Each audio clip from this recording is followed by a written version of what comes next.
Chapter 112. He recalled the song, Ambush from 10 Sides, from his previous life. It seemed to be about the war between Chu and Han. The king of Chu, Xiongyu, was besieged by the king of Han, Liu Bang, and was surrounded by enemies from all directions. The last of the heroes, the hegemon king of western Chu, Xiongyu, ended up committing suicide at the Wu River. He thought to himself, I'm probably not mistaken. Yu Qianzhou stared at the figure on the stage and said slowly, overflowing with murderous intent, surrounded by enemies from all directions, ambushed from 10 sides, no way to live, no way to retreat, and the song ends with death. As soon as he said that, there was a sudden clap on the stage. The pipa and the pipa girl's hand fell onto the stage. The generals on both sides could not help but sway, their expressions changing unpredictably. Ghost General's hand that was playing with the wine glass also paused. When the disciples from the various sects saw that Yu Qianzhou's words had caused such a huge reaction, they did not know what would happen to them, so they held their breaths and watched anxiously. Yu Qianzhou, on the other hand, smiled inwardly.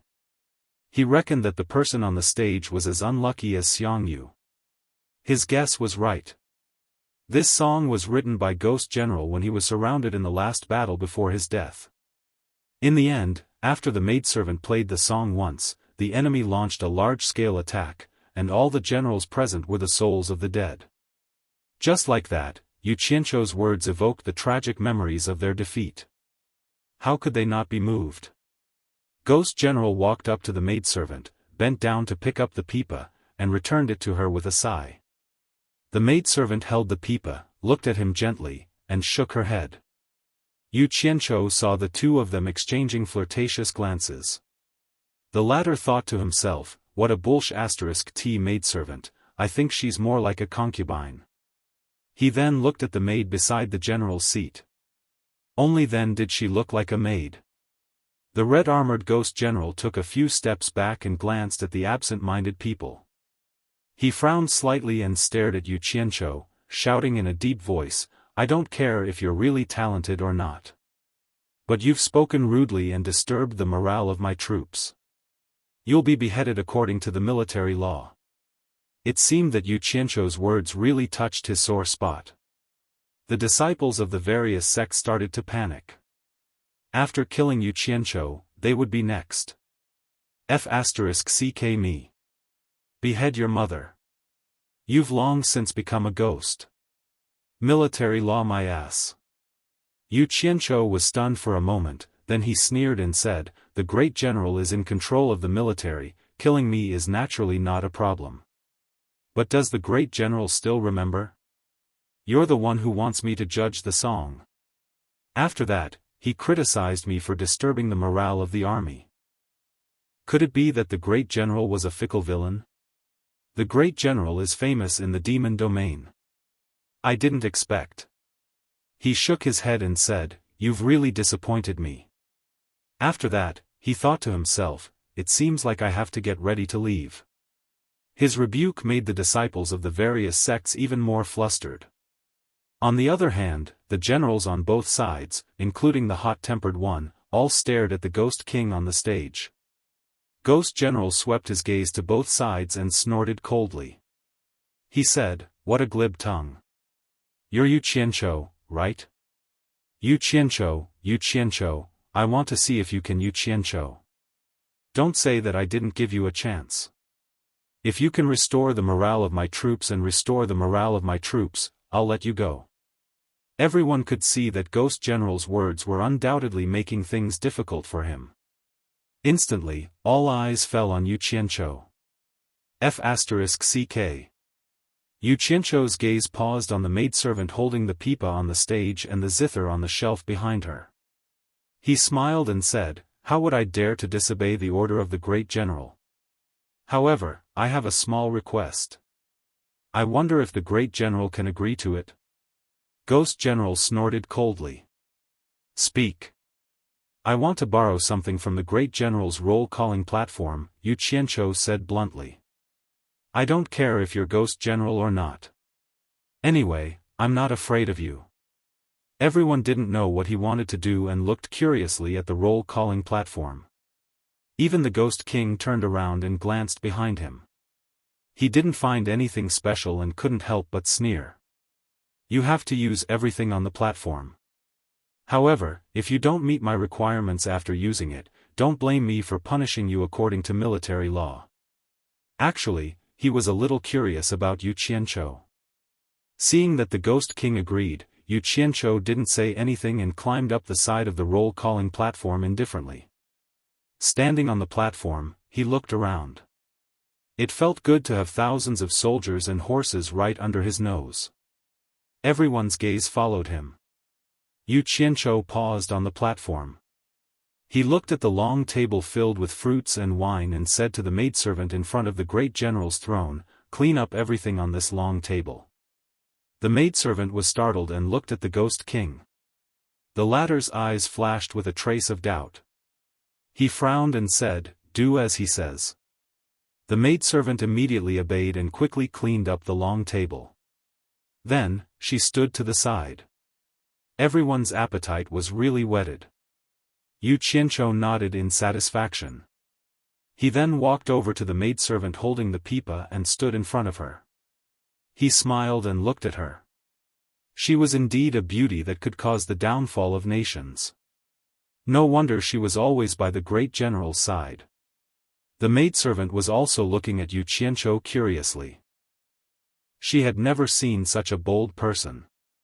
Ah! The disciples from the various sects were shocked. Yu Qianqiu looked like he was flirting with an innocent woman. No, he was flirting with the Ghost General's maidservant in public. He was too bold. Did this brat not want to live anymore?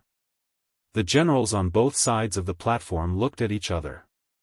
They had followed the Ghost General from birth to death. Naturally, they knew the identity of this woman. The Ghost General's expression darkened. Yu Qianqiu suddenly shook his head and sighed. Only the great general's elegance is worthy of your peerless beauty. Having been seen through by him, the maid smiled sweetly and bowed slightly, implicitly expressing her gratitude for his compliment. This flattery that was neither light nor heavy actually made the Ghost General feel comfortable. His brows unconsciously twitched, and his sunken expression returned to normal. He continued to watch patiently. Yu Qianqiu walked to the shelf behind her and took down a zither. He waved his finger on the strings to make a harmonic note. He tested the tone and found it to be not bad. He then walked to her side and asked, "Do you know how to play the zither?" The maidservant looked at the Ghost General and smiled at him.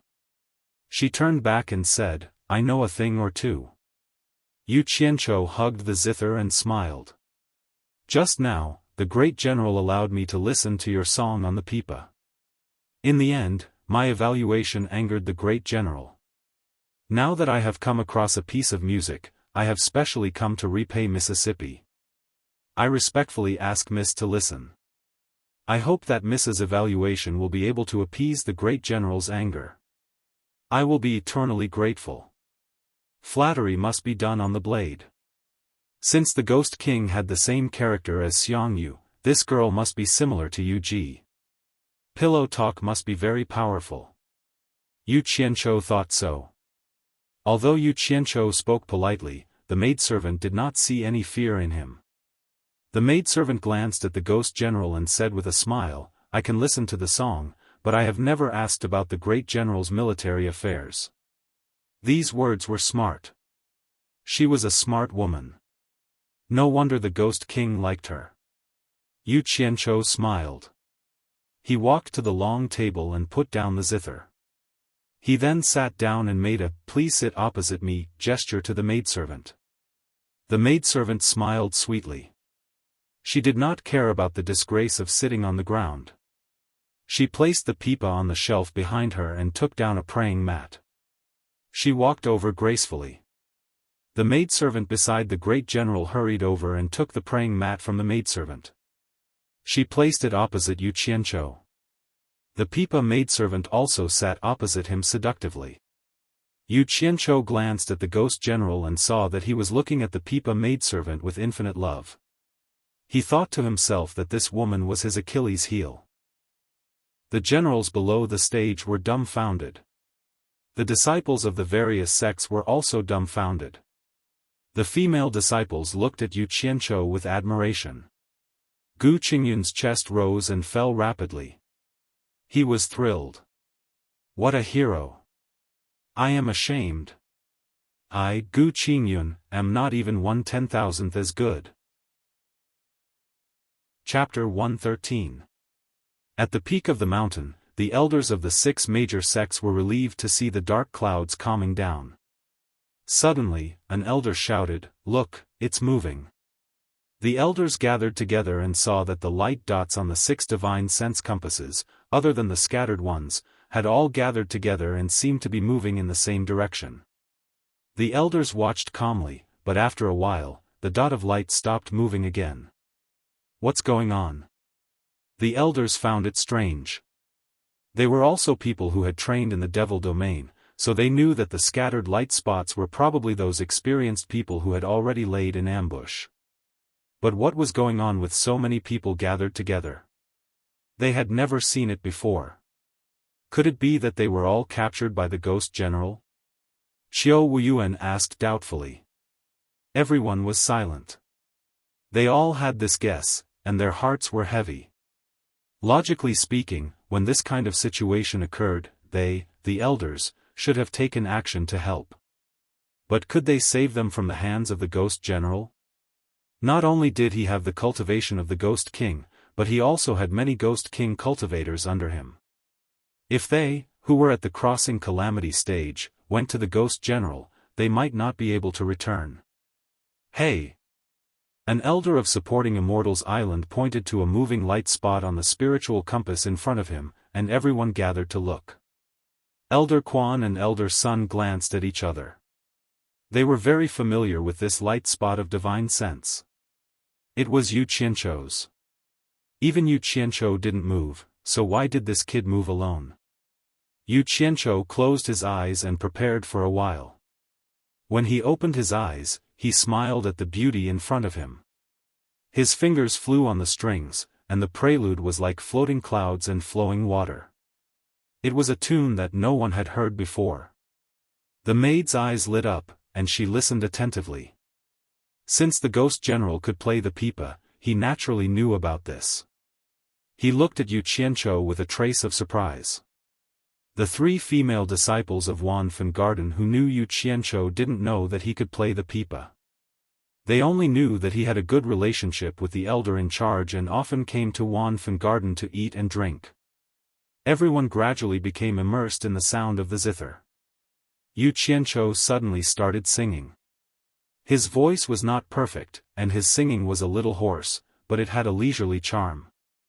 Endless extravagant love in the world of mortals, endless grievances in the world of mortals, generations are all faded, the same blood flows, the same water drinks, this road is long and long. Of course the red flowers would accompany the green leaves, but who would accompany them for the rest of their lives? Faintly coming and going, the scenes of the past reappear in my mind. Although the lotus root is broken, the thread is still connected. I sigh at the many changes in the world. A red flower must be matched with green leaves. Who would accompany her in this life? The ghost general and the maid were moved. The 2 of them couldn't restrain their emotions. Their eyes were filled with tenderness. The female disciples below the stage were in a trance. Their eyes shone with a hint of amorous desire. As for the generals and male disciples, they only felt that the song was pleasant to listen to, and the lyrics were filled with the vicissitudes of life. They were all deeply immersed in it. Suddenly, the sound of the zither became more impassioned. Yu Qianzhou stared at the ghost general and sang, "Love the country, love the beauty more." Which hero would rather be alone? A good man is full of courage. His name is known far and wide.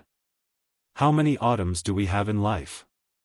I won't stop until I'm drunk. My beauty in the east. The yellow river flows in the west.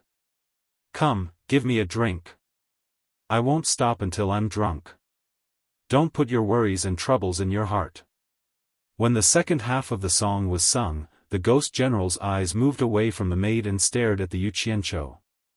The muscles on his face kept twitching, and he seemed to be very excited. The men below the stage were all infected by the lyrics of the song. The chests of all the generals were heaving up and down, and their eyes were red. They must have been soldiers who had fought in the East and the West, so they could better understand the phrase, "Good men are full of courage, and have lofty aspirations, and are famous throughout the world." The generals clenched their teeth, and their bodies trembled. Although they had died long ago, this feeling could be remembered. They did not give up their bodies in vain. They died in battle, and their souls did not return. If you don't believe me, today, I have a song to prove it. A good man is full of courage. His name is known far and wide. Yuqiancho played and sang again and again. In the end, he was influenced by the crowd and unknowingly activated his true vitality. The sound of the zither became louder, and the song became stronger. After a few times, his fingers played a homophonic tune. When the song ended, the echo lingered for a long time. It was not until Yuqiancho sat for a while and stood up that the crowd realized that the song had ended. A general below the stage suddenly punched his chest and raised his fist, shouting, "Great General!" In an instant, the crowd was affected. Other than the disciples of the various sects, everyone raised their fists and shouted, "Great General! Great General!" Their emotions were boiling, and their voices shook the field. Killing intent spread from the crowd and gathered in the air. The disciples of the various sects were dumbfounded. Ghost General faced the crowd and tried his best to calm his chest. He raised his palms and pressed down forcefully. Only then did the soldiers stop. He turned around again and looked at Yuqiancho. He gritted his teeth and said, "Great General, you flatter me. I wonder how the morale has been restored to the Great General." Yuqiancho cupped his fists and smiled. "Is the Great General satisfied?" "Huh." Ghost General laughed into the sky. He suddenly waved his hand and said, "Such a great song. Does it have a name?" Yuqiancho decided to flatter him to the end. He smiled and said, "This song was composed on the spot. I haven't given it a name yet. Since the Great General wants it, I will give it to the Great General." As he said that, he looked around and his gaze fell on a huge flagpole below the stage. He made a hand seal and 3 cold rays shot out. After a series of dazzling carvings on the flagpole, he retracted his fingers and clenched his fists. The 3 cold rays quickly returned to their positions. The crowd followed Ghost General's gaze and saw a few big words appear on the flagpole. Ghost General repeated, "Love the country more than the beauty, love the country more than the beauty." He then laughed and said, "Love the country more than the beauty, Mr. Yu is a great talent." Yuqiancho was just about to say a few polite words when he saw Mr. Yu make a gesture toward the people below. Suddenly all the officers and soldiers below shouted, "Mr. Yu is really a great talent. Mr. Yu is a great talent." After shouting twice, Ghost General waved his hand to stop them. Cough, cough. Yuqiancho clenched his fists and pretended to cough. His face actually turned red, which was rare. Ghost General pulled the maidservant beside him and held her hand. He said gently, "Of course the red flowers are matched with the green leaves. Who will accompany me for the rest of my life? My beauty in the East, and the West." He suddenly turned his head and asked, "Mr. Yu, the song says that the Yellow River flows in the West. Where is the Yellow River? I have traveled all over the world. Why haven't I heard of it? Please enlighten me." Cough, cough. Yuqiancho coughed again. "Damn it. I forgot to sing and change the lyrics. Why did I bring the Yellow River from my previous life here? Where am I supposed to find the Yellow River now?" So this was how the idiom, "speak without thinking," came about. Damn it. However, this kind of question was not difficult for him. Naturally, he could give an answer that could fool him. Yu Qianzhou's expression suddenly became serious. He said, although the world is bright, the ways of the world are deteriorating and people's hearts are not what they used to be. I don't know which river can be described as clear. Since I feel that it is muddy, how about I call it the Yellow River? Chapter 114. When Ghost General heard this, his face was full of surprise. The maid beside him bowed and said, I didn't expect Mr. Yu to not only be a talented cultivator, but also a person who cares for the common people. Yu Ji admires you. Madam, please don't be like this. Yu Qianzhou doesn't deserve such praise. Yu Qianzhou returned the gesture very modestly. Suddenly, his expression changed and he asked, Madam, what did you say your name was? The maid looked at Ghost General and said with a smile, I am Yu Ji. Has Mr. heard of my name before? Yu Qianzhou's face twitched. He looked at Ghost General and said, could it be that the general is called Xiang Yu? Xiang Yu? Ghost General was startled and said, who is Xiang Yu? I have never changed my name or surname. I am Meng Yan. Yu Qianzhou heaved a sigh of relief. He quickly bowed and apologized, I was babbling nonsense. General and Madam, please don't take it to heart. But in his heart, he muttered, I must set a rule for my descendants to not marry a woman named Yu Ji. In my past life, there was a Xiang Yu who died young. In this life, there is a Meng Yan. It seems that women named Yu Ji are fated to bring bad luck to their husbands. Mr. Yu, you don't have to be so polite. I think you misremembered my name. Ghost General, who was a head taller than Yu Qianzhou, reached out his hand to support him. He glanced at the long table where the fruit platters were removed and said, Mister, would you like to accompany me to the main tent for a drink? Yu Qianzhou smiled and said, I dare not. Ghost General laughed and led Yu Ji down from the stage. They walked towards a large tent not far away. Yu Qianzhou nodded in the direction of the various sect's disciples, signaling them not to worry. Then, he followed the two of them.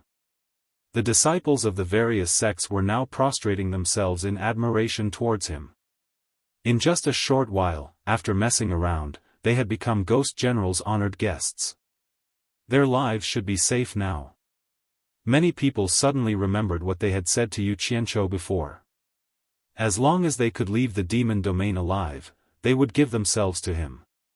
However, they only thought about it and did not take it to heart.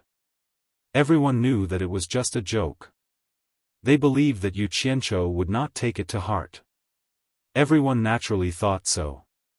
Wine and food were all available in the tent. The host and guests sat in turn and toasted each other.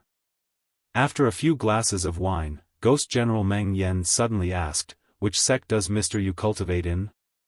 Yu Qianzhou replied, Fuxian Island. As soon as he said this, he noticed that Meng Yan's expression was a little ugly. The atmosphere in the tent suddenly became a little strange. Yu Ji, who was beside him, pulled him and called out softly, General. Meng Yan drank by himself and looked straight ahead. In the outside world, the people with the surname Li are still ruling. Yu Ji, who was beside him, smiled apologetically at Yu Qianzhou. Yu Qianzhou smiled and nodded, indicating that it was okay. However, his mind turned a few times and he already had some speculations in his heart. He said indifferently, the imperial family of the Wuxia Empire is indeed surnamed Li. I just don't know if it is the family with the surname Li that General mentioned. Meng Yan snorted and said, it seems that Fuxian Island is the top of the cultivation world now. As long as Fuxian Island doesn't collapse, it will be very difficult for the country of China to change its surname. As a disciple of Fuxian Island, how can you not know? In this era, no matter how strong a country's military strength was, it was impossible for them to compete with the cultivation world. They were not on the same level. It was impossible for a royal family to sit on the throne steadily without a strong cultivation sect as a backer. Yu Qianzhou already knew this, but he didn't expect that the backing of the Chinese imperial family was actually Fuxian Island. From what Meng Yan said, he could tell that this was something that he had never thought of. However, it made sense. In the cultivation world, other than Fuxian Island, which sect had the strength to support the family with the surname Li for thousands of years? It seemed that the rise of the family with the surname Li was around the same time as the rise of Fuxian Island. It was something that happened thousands of years ago.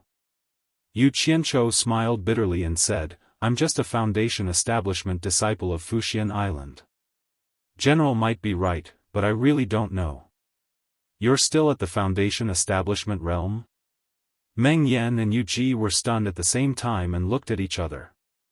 The two of them had already observed Yu Qianchou and discovered that they couldn't see through his cultivation. In addition, he didn't seem to be afraid of anything and didn't care about anything.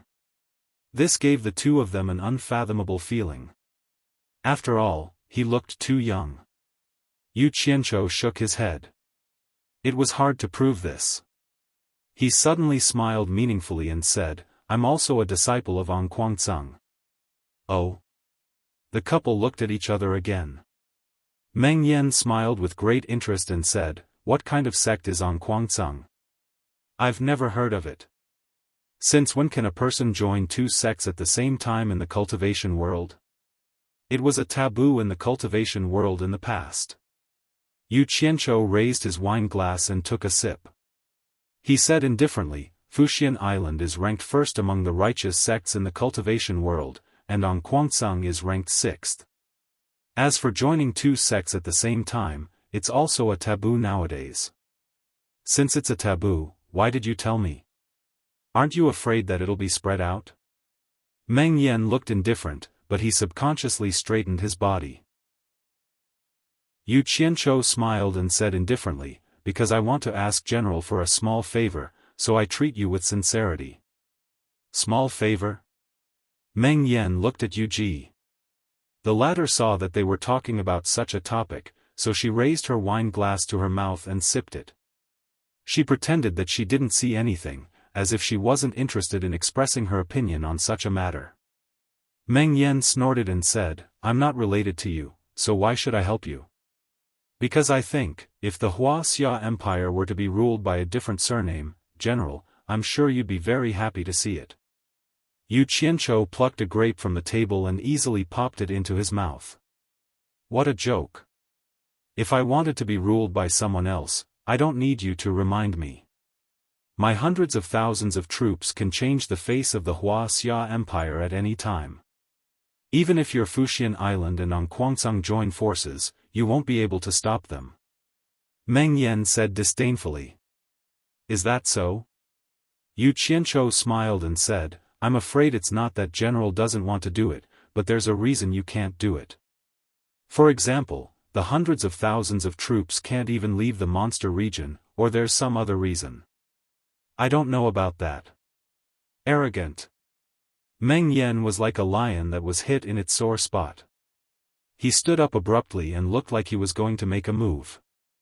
Yu Ji, who was at the side, pretended not to see anything and continued to sip the wine in her cup. Why? You want to make a move? Since I dared to come, I'm not afraid of you.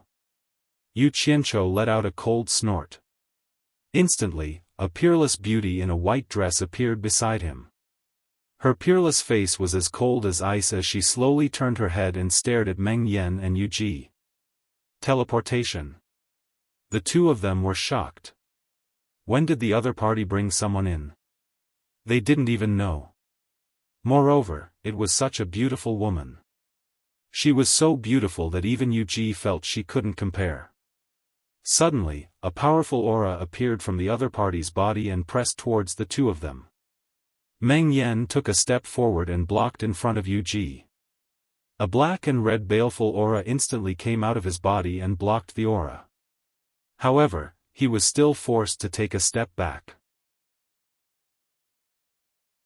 Chapter 115. Sister, don't do it. Yu Qianchou tried to persuade her casually. Bai Suzhen rolled up her sleeves and waved her hand to withdraw her threatening aura. She stood there quietly and watched coldly, as if the soul-stirring scene just now had nothing to do with her. Meng Yan's evil qi was gone, and his aura soared instantly. He took a step forward, and his bones crackled. He laughed wickedly and said, "When did the demon clan have a demon at the final stage of the nature's test?" "Very good. The 10 great demon kings and the ghost king have made an agreement that the demon dominates the yang and the ghost dominates the yin in their respective territories. Now that the demon clan has broken the rules, don't blame me for being impolite." "Humph. You are a frog at the bottom of a well. Do you think that only the demon clan has a demon at the final stage of the nature's test?" Yu Qianzhou sneered and turned back to Bai Suzhen with a smile. "Sister, why are you here? Where are Yunchang and the others?" Bai Suzhen understood what he meant. Before Yu Qianzhou summoned her, he had secretly contacted her with his divine sense. He wanted her to give the ghost general a show of strength after she came out. Therefore, when she came out just now, she used all her cultivation to force the ghost king to take a step back with her aura. As soon as the frosty face turned around, it instantly turned into a touch of gentleness. He cooperated with her and said with a trace of anger, "Am I not as good as them in your eyes?" This was a good answer. It not only protected her bad habit of lying, but also cooperated with her brother. Anyone with a little brain would figure out what kind of people Yunchang and the others were. In Yu Qianzhou's mind, they were actually better than Bai Suzhen, who was at the final stage of the nature's test. Yu Qianzhou smiled sheepishly. Big sister must be joking. Yunchang and the others dare not say that they are better than big sister. They are just afraid of troubling big sister. Sure enough, the husband and wife were secretly surprised by their conversation. However, the ghost general had suffered a loss, so he couldn't let go of his pride so easily. He immediately said in a deep voice, "I used to roam the world, but today I've become a frog at the bottom of a well. However, since you're here, I can't help but want to learn from you." For a moment, his eyes actually emitted a red glow of excitement, showing that the fighting spirit in his heart had been ignited. He had missed out on the soldier's thirst for battle. Yu Qianzhou groaned inwardly. Could it be that he had misjudged Yu Ji? If they fought, they would really be exposed. Although the evil Taoist was the strongest among those of the same cultivation level, it would alert the Ghost King's subordinates outside. His Yunchang and the others would be useless now. Besides, Yu Ji was not someone to be trifled with. It seemed that he had to be prepared to leave. Sigh. All his efforts were in vain. Bai Suzhen slowly turned her head. Her face was still as calm as before. A faintly discernible white aura spread out, forcing Yu Qianzhou to take a few steps back. At this moment, he suddenly heard Yu Ji shout, "General, stop." Yu Qianzhou immediately heaved a sigh of relief. She was indeed a woman who was unwilling to be left alone. From the attitude that Meng Yan unintentionally revealed to her, it could be seen that Meng Yan's defeat in his lifetime was more or less related to this woman. A general who would not let go of a woman on the battlefield, and a woman who could always influence his decisions, no matter how powerful the general was, it would be difficult for him to always win. However, she was just right for him to use. "You're a guest. How can a general treat a guest like this?" Yu Ji stood up and held Meng Yan's arm. The latter's murderous aura immediately fell into a gentle embrace and disappeared without a trace. This woman had grasped the essence of playing the hero and the villain. Yu Qianzhou smiled knowingly. He also walked to Bai Suzhen's side and held her hand gently. Looking at her familiar face, which had risked her life for him and was envied by the world, he could not say anything more. He said softly, "Sister, please go back." The white gas disappeared and became gentle again. Everything was said without words. Bai Suzhen nodded slightly and disappeared without a trace. Yu Qianzhou took a breath and turned around. Meng Yan and Yu Ji were shocked again. They looked at each other. If it was said that they did not notice Bai Suzhen's sudden appearance at the beginning, it would be understandable if the two of them were careless. Now that the two of them were paying attention to her, Even if it was teleportation, they should be able to roughly estimate where she was going, but Meng Yan suddenly felt that he was a little too reckless just now. This woman's cultivation base at the end of the tribulation was much stronger than his. If he were to make a move, he might really be killed in an instant. He couldn't help but look at Yuji again, rejoicing that her words were timely. Of course, the two of them did not know that there was such a thing as a golden bead in the world. "Mr. Yu, is this lady really your sister? I think they look like a couple." Yuji covered her mouth and giggled, as if nothing had happened just now. This woman really knew how to liven up the atmosphere. With her appearance and mind, she would be an outstanding social butterfly in his previous life. Yu Qianzhou waved his hand and smiled faintly, without explaining. So what if he called his sister a couple? He called her master and aunt, but in the end, didn't he still become her husband? I'm far worse than that one-armed hero. Hero Jean is a generation apart. This is the gap. Meng Yan was an ambitious and ruthless man, but he wasn't someone who couldn't let go. Moreover, his woman had pretty much resolved the awkward atmosphere, so he bluntly said, "Mr. Yu's sister's cultivation is higher than mine, but I wonder who she is? I'm afraid that not many people will know." Yu Qianzhou leisurely said, "She comes from a place called Utopia. Unfortunately, they are a group of people who don't like to get involved in the mortal world, otherwise." He shook his head and said, "If there's a chance, would like to take you and your wife there." "Oh, I'm looking forward to it." Yuji giggled. "It's a piece of cake." Yu Qianzhou waved his hand and said, "Since we've already said it, I, Yu Qianzhou, will not hide it anymore. Let's start with a villain first, then a gentleman. As I said, please help me with a small matter." "Say it. As long as it's something that I can help with, just say the word." Ghost General also waved his hand generously. Yu Qianzhou smiled and said, "This is a piece of cake for you, General." "Wait." Yuji suddenly stopped him and said to Meng Yan with a smile, "Since Mr. Yu said to start with a villain first, then a gentleman, I'm not a gentleman, I'm a woman. Can General let me be a villain again?" Meng Yan frowned in confusion and looked at Yu Qianzhou with an apologetic smile. He turned back and said, "Madam, please speak. I also want to ask Mr. Yu for a favor." Yuji smiled brightly. This woman is really hard to deal with. Yu Qianzhou was startled and nodded. "What is it?" "Madam, please speak. As long as it's within my means, I won't hesitate." Yuji smiled. "It's something that Mr. has promised."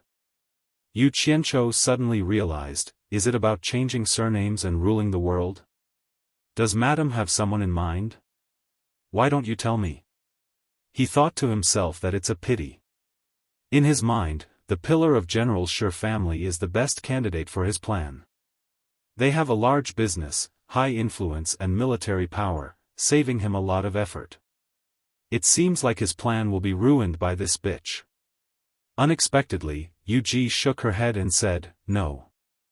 I believe Mr. has already guessed that my general has a grudge against the Li family. However, the winner is king and the loser is a bandit. No one can say anything and can only say that this is our fate. No matter how unstable the general's heart is, it's already been thousands of years. At least to me, it's already been forgotten. The small favor I want Mr. to help me with is another matter. Does Mr. still keep his promise to bring us to Utopia?" Yu Qianzhou was stunned and said, "That's it?" He had to admit that this was indeed a small favor for him. It was too easy, and he could do it now. Furthermore, as long as he was willing, he could guarantee that the two of them could stay in Utopia for the rest of their lives. "That's it." Yuji nodded with a smile. Yu Qianzhou glanced at Meng Yan and realized that he was actually unable to control his excitement. His chest was heaving up and down rapidly. Damn it. This woman's words aren't that simple. I wonder what she's up to. After thinking about it, he really couldn't think of anything wrong. He could only nod and say, "I'll agree." Ji glanced at Meng Yan and turned around to walk over. She chuckled and said, "Mister, don't agree too quickly. I'm afraid there's something you don't know yet. It won't be too late to agree after I finish speaking. Otherwise, Mister will definitely blame Ji later. I won't be able to face that." Chapter 116. Damn it. This is a real plot. I can't avoid it. Yu Qianzhou really wanted to sell her to Africa to be a chicken. It was not a good feeling for a man to be dug a pit by a woman and asked to jump into it. Moreover, it was a female ghost. It was hard for him not to jump into it. Yu Qianzhou said with a smile, "Madam, tell me." Yu Ji bowed to Meng Yan, who nodded. Yu Qianzhou was confused.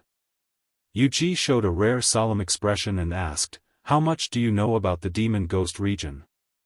Yu Qianzhou paused and said, "I don't know much. I've only heard about it from others. This is the first time I've heard about the great general. It seems like others don't know much about this place either. It's really difficult for ordinary people to go deep into the demon ghost region. It's normal that they don't know much about it." Yu Ji nodded and said slowly, "The demon ghost region has a radius of tens of millions of miles, which is much larger than the Wuxia Empire. My general's sphere of influence is only a few thousand miles, and he is ruling it with a demon king. Demons are in charge of Yang, and ghosts are in charge of Yin. Compared to the entire demon ghost territory, which has a radius of tens of millions of miles, the territory of the general is only 1/10,000th of it. The same goes for the other demon kings and ghost kings. In this way, the territories of the 10 demon kings and ghost kings combined are only tens of thousands of miles. The demon ghost region has such a large area?" Yu Qianzhou was surprised and couldn't help asking, "Does the rest of the land have a master?" Meng Yan walked down from his seat and waved his hand. "How can there be no master in such a great land? It's just that it's divided by a group of heroes. It's not as famous and powerful as the 10 ghost kings. If they unite, their strength is much greater than the 10 ghost kings. But once they are separated, they can't compare to any of us." Yu Qianzhou smiled and said, "In that case, why don't you lead your army to take over those territories one by one? You must know that to be a hero in life and a hero in death is something that is enviable. Live as a hero, and die as a hero." Meng Yan muttered a few words and suddenly felt his heroic spirit soaring to the heavens. His eyes lit up, but soon dimmed. He shook his head and said, "I'm ashamed to say this. It's not that I don't want to, it's that I don't dare." Finished speaking, he smiled bitterly and didn't say another word. Oh. Yu Qianzhou guessed that the two of them had something to hide, but what did it have to do with him bringing them to Utopia? At this time, Yu Ji took over and said, "As Sir said before, we really can't leave the demon realm.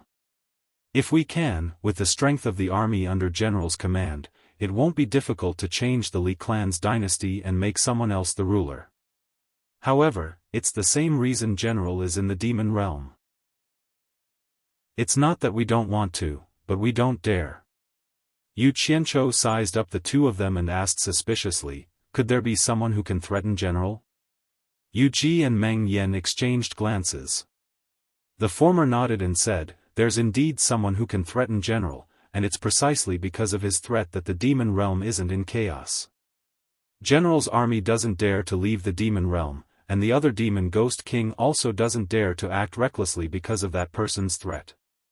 She paid special attention to the word person and he in her tone, clearly telling Yu Qianzhou that the person who could intimidate the demons and ghosts within a radius of tens of thousands of kilometers was not some powerful demon ghost king, but a living person. Who could have such a method? Yu Qianzhou's blood boiled when he heard this, and he asked in a sonorous voice, "Who is it?" Yu Ji looked nervous. She walked around the tent a few times and looked around from time to time, as if she was afraid that someone would hear what she said. Finally, she bit her lip and said, "Go straight south from here, and you can reach the center of the demon realm. There is a cultivator called by Changchun there. What? Yu Qianzhou exclaimed and took a step back, saying, cultivator? Are there really soul formation cultivators in this world? Yu Qianzhou's blood boiled again. Heavens! It turned out that immortality was not a legend, but real. One must know that in the cultivation world, cultivation was generally divided into qi refining, foundation building, core formation, nascent soul, and tribulation passing.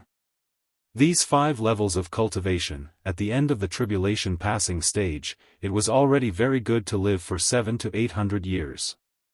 Everyone pursued the path of cultivation, to prolong their lives. Only the legendary soul formation stage was a realm that was hovering on the doorstep of immortality. If one could live for a few thousand years, what was the difference between that and immortality? But after all, it was a legend. Some were true, and some were false. No one dared to guarantee it, and as time went by, it naturally became a legend. Yu Qianzhou was a person who had transmigrated. He believed that cultivation could prolong one's life, not to mention that he had already experienced it himself. But for the absurd thing of immortality, he would occasionally fantasize about it. Could a person really live forever? Live forever? He really couldn't find any scientific evidence, so he really didn't have any hope. But now, if what Yu Ji said was true, then what would happen? Yu Qianzhou asked again, is what Madam said true? The temptation of immortality was too great for humans, not to mention a cultivator who had the chance to set foot on the starting line. Of course it's true. Yu Ji smiled bitterly and said, actually, he was the one who helped the Ghost King, one of the top 10 demons in the ghost domain, rise to power and was crowned as one of the top 10. After all, it's impossible for him to worry about everything in the ghost domain alone. That's why he helped us restrain the other heroes in the ghost domain. Yes. Yu Qianzhou sucked in a breath of cold air. It looked like it was true. Even if he did not gain anything from this trip to the demon realm, just this piece of information was worth it. He now had a new goal to pursue. What does this have to do with you and your wife going to Utopia? Yu Qianzhou was puzzled. In fact, he already had an answer in his heart. Yu Ji's face was a little pale, and she said with a trembling voice, there was once a ghost king who was infatuated with the mortal world when he was alive. He violated his rules and wanted to lead his subordinates into the human world. In the end, more than 100,000 people under the Ghost King were wiped out by him in an instant, and the Ghost King also ended up being destroyed, never to be reincarnated.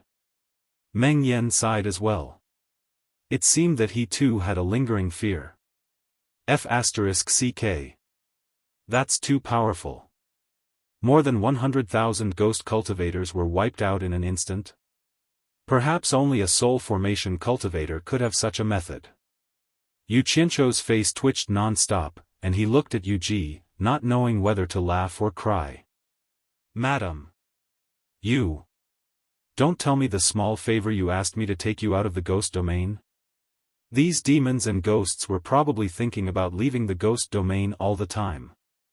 After all, those who could reach the end of the tribulation transcendent stage, be it humans or demons or ghosts, would not want to be restrained, let alone be restrained by someone who could kill them at any time.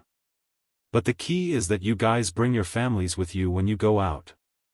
You don't just bring 1 or 2 people, you even want to bring your subordinates out. You want to dominate the outside world?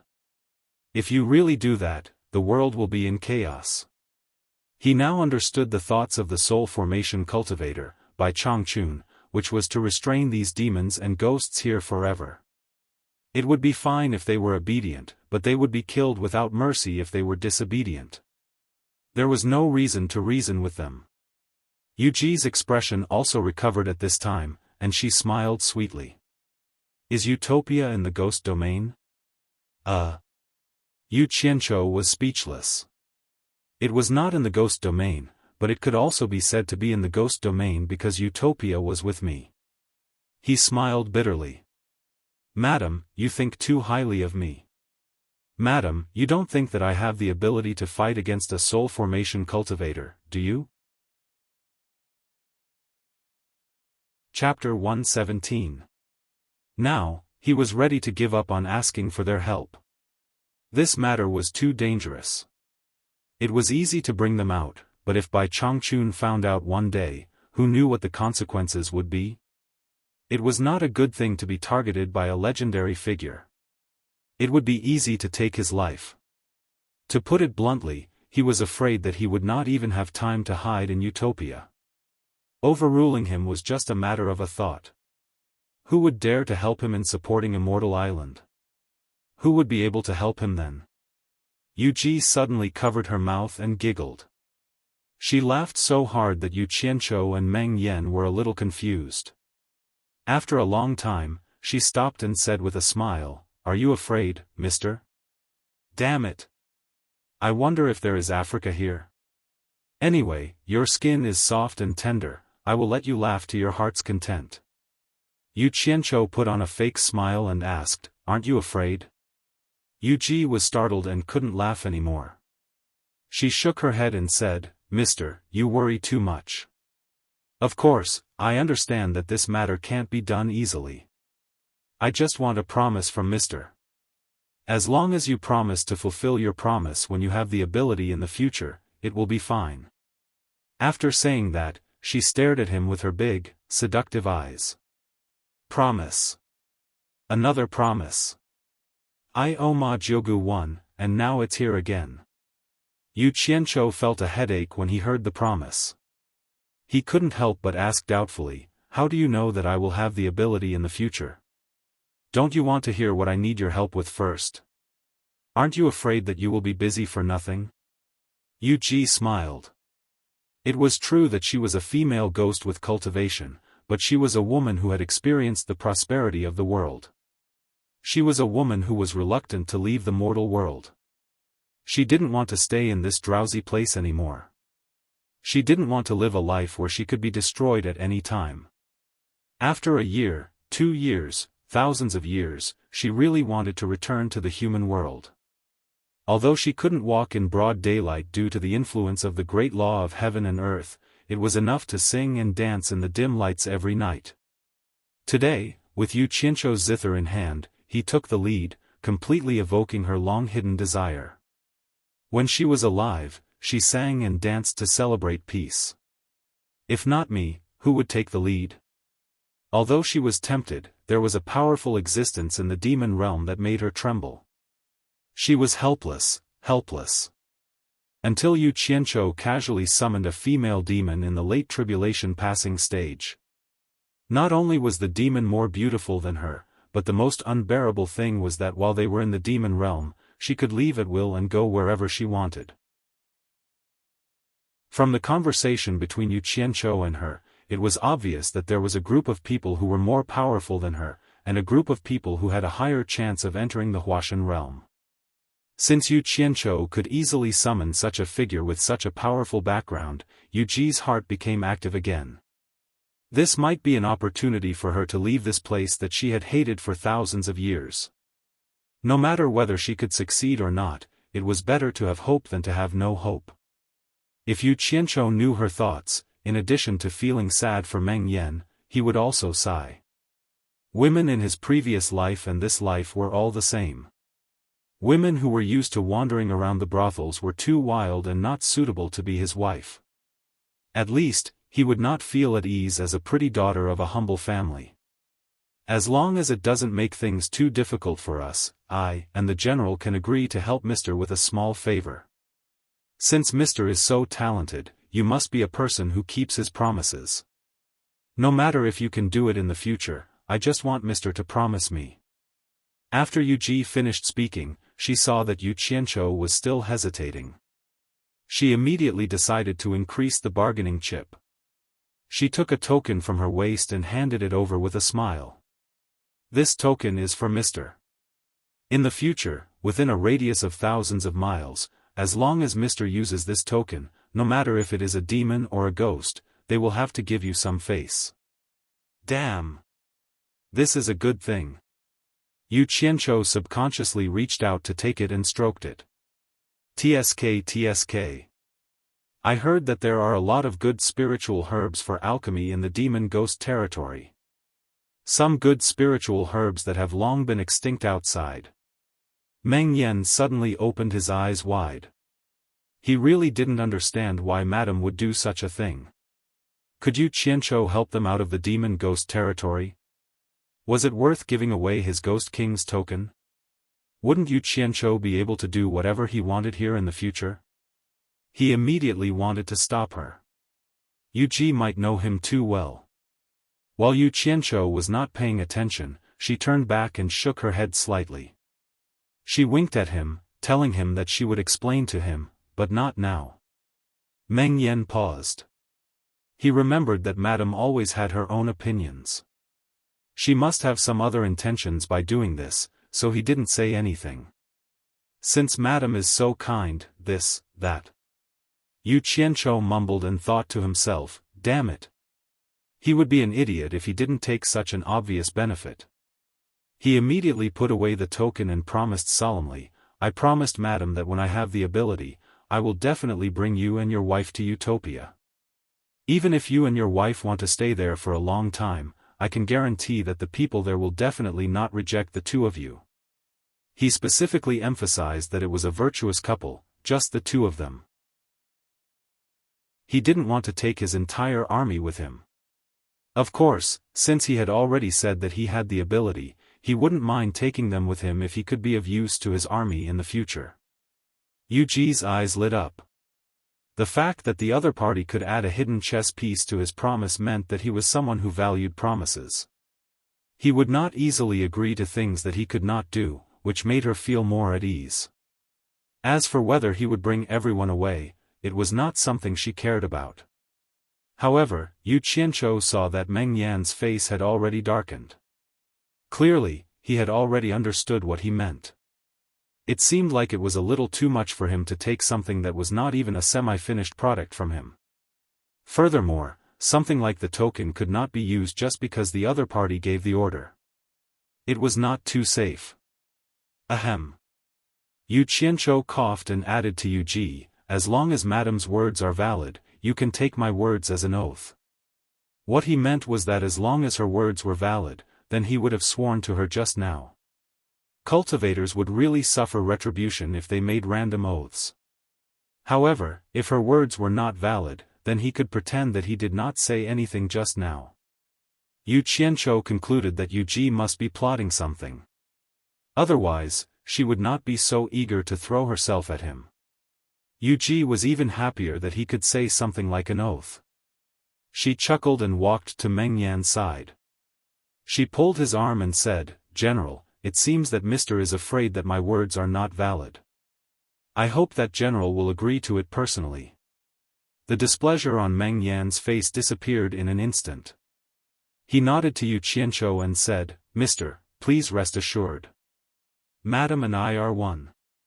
Madame's words are my words. If there is anything that you need my help with, you can tell me now. General indeed has the demeanor of a general. Straightforward enough. Yu Qianzhou complimented. However, he glanced at Yu Ji from the corner of his eyes. This pillow talk is really powerful. You must remember. You must encourage yourself. Don't sink into it. He laughed in his heart. He remembered that his old enemy, Yan Shu, was hiding somewhere. He collected his thoughts and asked indifferently, Great General, other than the disciples of the various sects in this military camp, there are also many people hiding in the surroundings. I believe that General already knows about this. How does General intend to deal with this? Meng Yan suddenly stood up and laughed cruelly. If Mr. didn't remind me, this General would have almost forgotten. I gave them an hour, but they actually turned a deaf ear to my words. Could it be that they still think they can get lucky? He. Very good. There is actually someone here who dares to not take my words seriously. As soon as he said this, he revealed a ferocious expression. Chapter 118. Yuji covered her mouth and giggled again. She helped Meng Yan up and said, "General, don't be anxious. Since Mr. has asked, I'm afraid it has something to do with what we need help with." "Mister, do you think I'm right?" The last sentence was directed at Yu Qianzhou. "Tsk tisk." Yu Qianzhou shook his head regretfully. He gave a thumbs up and praised, "Madam is really smart. I can't hide anything from you." "That's right. The small favor that I need General and Madam's help has something to do with these people." Yuji looked ashamed. Meng Yan, on the other hand, was quite proud. To him, there was no difference between praising his wife and praising himself. He nodded and said, "How do you want me to help?" "Just say it, mister." He.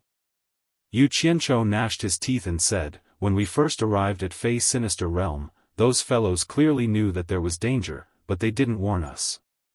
Not only did they not warn us, but they actually ignored our friendship and left us behind. Fortunately, we encountered the great general, otherwise. In short, I really can't swallow this anger." Tsk. Meng Yan laughed and said, "So it's a group of selfish people who abandoned their friends and ran away. Very good. This general will definitely help you. What does Mr. want?" He was a seasoned soldier, and the thing he hated the most was people who abandoned their comrades and fled in the face of battle. Yu Qianzhou said in a deep voice, "General, please help me capture every single one of them. It's best if they're all alive. I want to do it myself and let them taste the feeling of living a life worse than death." "That's right, General. It's best to find a big tent and lock them up. It's really inconvenient to let the disciples outside see what we're doing. Otherwise, I won't be able to explain myself when I return." Meng Yan laughed heartily. He gave Yu Qianzhou a look as if he knew him very well. He then dragged his golden armor and walked out of the tent in big strides. "Mr." Yu Qianzhou was just about to follow Meng Yan out when he heard Yuji calling him. He turned around and asked, "What's the matter, madam?" The latter didn't say a word. When she walked past him, she pursed her lips into a smile and walked out of the tent, as if saying, "I know what you're planning." This caused Yu Qianzhou to be filled with rage. "Damn it! Forget it if you think you can pinch. What I hate the most is this kind of pretentious, self-righteous dog that doesn't eat shit." When he walked out of the tent, he happened to see Ghost General Meng Yan wave his hand, and dozens of riders led a group of people out of the camp. When he saw Yu Qianzhou, he only nodded slightly. He swayed and returned to the crowd standing at the foot of the stage. He ignored the questioning gazes from the disciples and closed his eyes to rest. Before long, the sounds of fighting suddenly appeared in the surroundings. At the top of the mountain, the expressions of the leading elders of the 6 great sects darkened. The scattered divine sense spots on the 6 divine sense compasses moved almost at the same time. There was no doubt that they were being attacked by an organized group, or else this would not have happened. At this moment, who else could organize an attack against hundreds of disciples from the various sects but Ghost General? Dongfang Chang, Ao, what do you mean? Qiu Wuyuan asked for his opinion with a gloomy expression.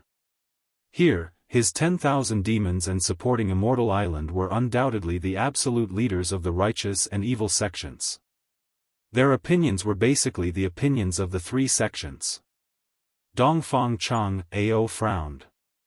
Although many disciples from the various sects would die every time they came here, it was also for the future development of the sections. If all of them died here, it would shock the 6 great sections. At the very least, they would have to consider whether they could use this method of training disciples again in the future. Seeing that he did not speak, Qiu Wuyuan said in a deep voice, "I suggest that everyone go down the mountain and save the disciples of the 6 sections. Save as many as you can." Everyone stared at Dongfang Chang, Ao. As long as he agreed, the righteous and evil sects would have reached an agreement. Dongfang Chang, Ao frowned. "Even if we go down, can we save them?" I need to consult the sect before making a decision. Pfft. Xiao Wuyuan sneered. Consult the sect? By the time your supporting Immortal Island sends people here, it will be too late. By then, they won't be saving people, but collecting corpses. But it makes sense. Your supporting Immortal Island is rich and has many powerful people. A few disciples dying is nothing. Elder Quan of supporting Immortal Island could not take it anymore. He immediately shouted, Xiao Wuyuan, are you looking for trouble? Xiao Wuyuan glanced at him coldly and said with disdain, who do you think you are? Since when did supporting Immortal Island have the right to speak? Once he said that, the other elders of supporting Immortal Island immediately surrounded him and cheered him on. Once supporting Immortal Island made a move, the 10,000 demons did not want to be outdone. The elders also surrounded him. As a result, the other 4 sects helped their own sides. The righteous and evil sects instantly stood against each other. Xiao Wuyuan. Dongfang Chang Ao glared at him. His white hair and beard moved even though there was no wind. He said coldly, supporting Immortal Island's cultivation pavilion has never been afraid of anyone. If you want to cause trouble, look at the situation now. After this matter is over, I will welcome you at any time. He immediately shouted at the elders, help me send a message. The elders unwillingly retreated and surrounded him, placing their palms on his body. Dongfang Chang Ao raised a jade stone and infused the power of 10 people into it. Instantly, the jade stone gave off a dazzling white light. After muttering a few incantations, the jade stone turned into dust with a pa sound. Everyone from the various sects secretly sucked in a breath of cold air. Even Xiao Wuyuan's brows couldn't help but twitch. An ordinary voice transmission could be done as long as one's cultivation had reached the tribulation passing stage. However, a voice transmission that was thousands of miles away wasn't something that could be done by just gathering a few people. It required the combined strength of a few people to reach the tribulation passing stage. The other sects questioned themselves. They didn't have the ability to do so, including the 10,000 demons.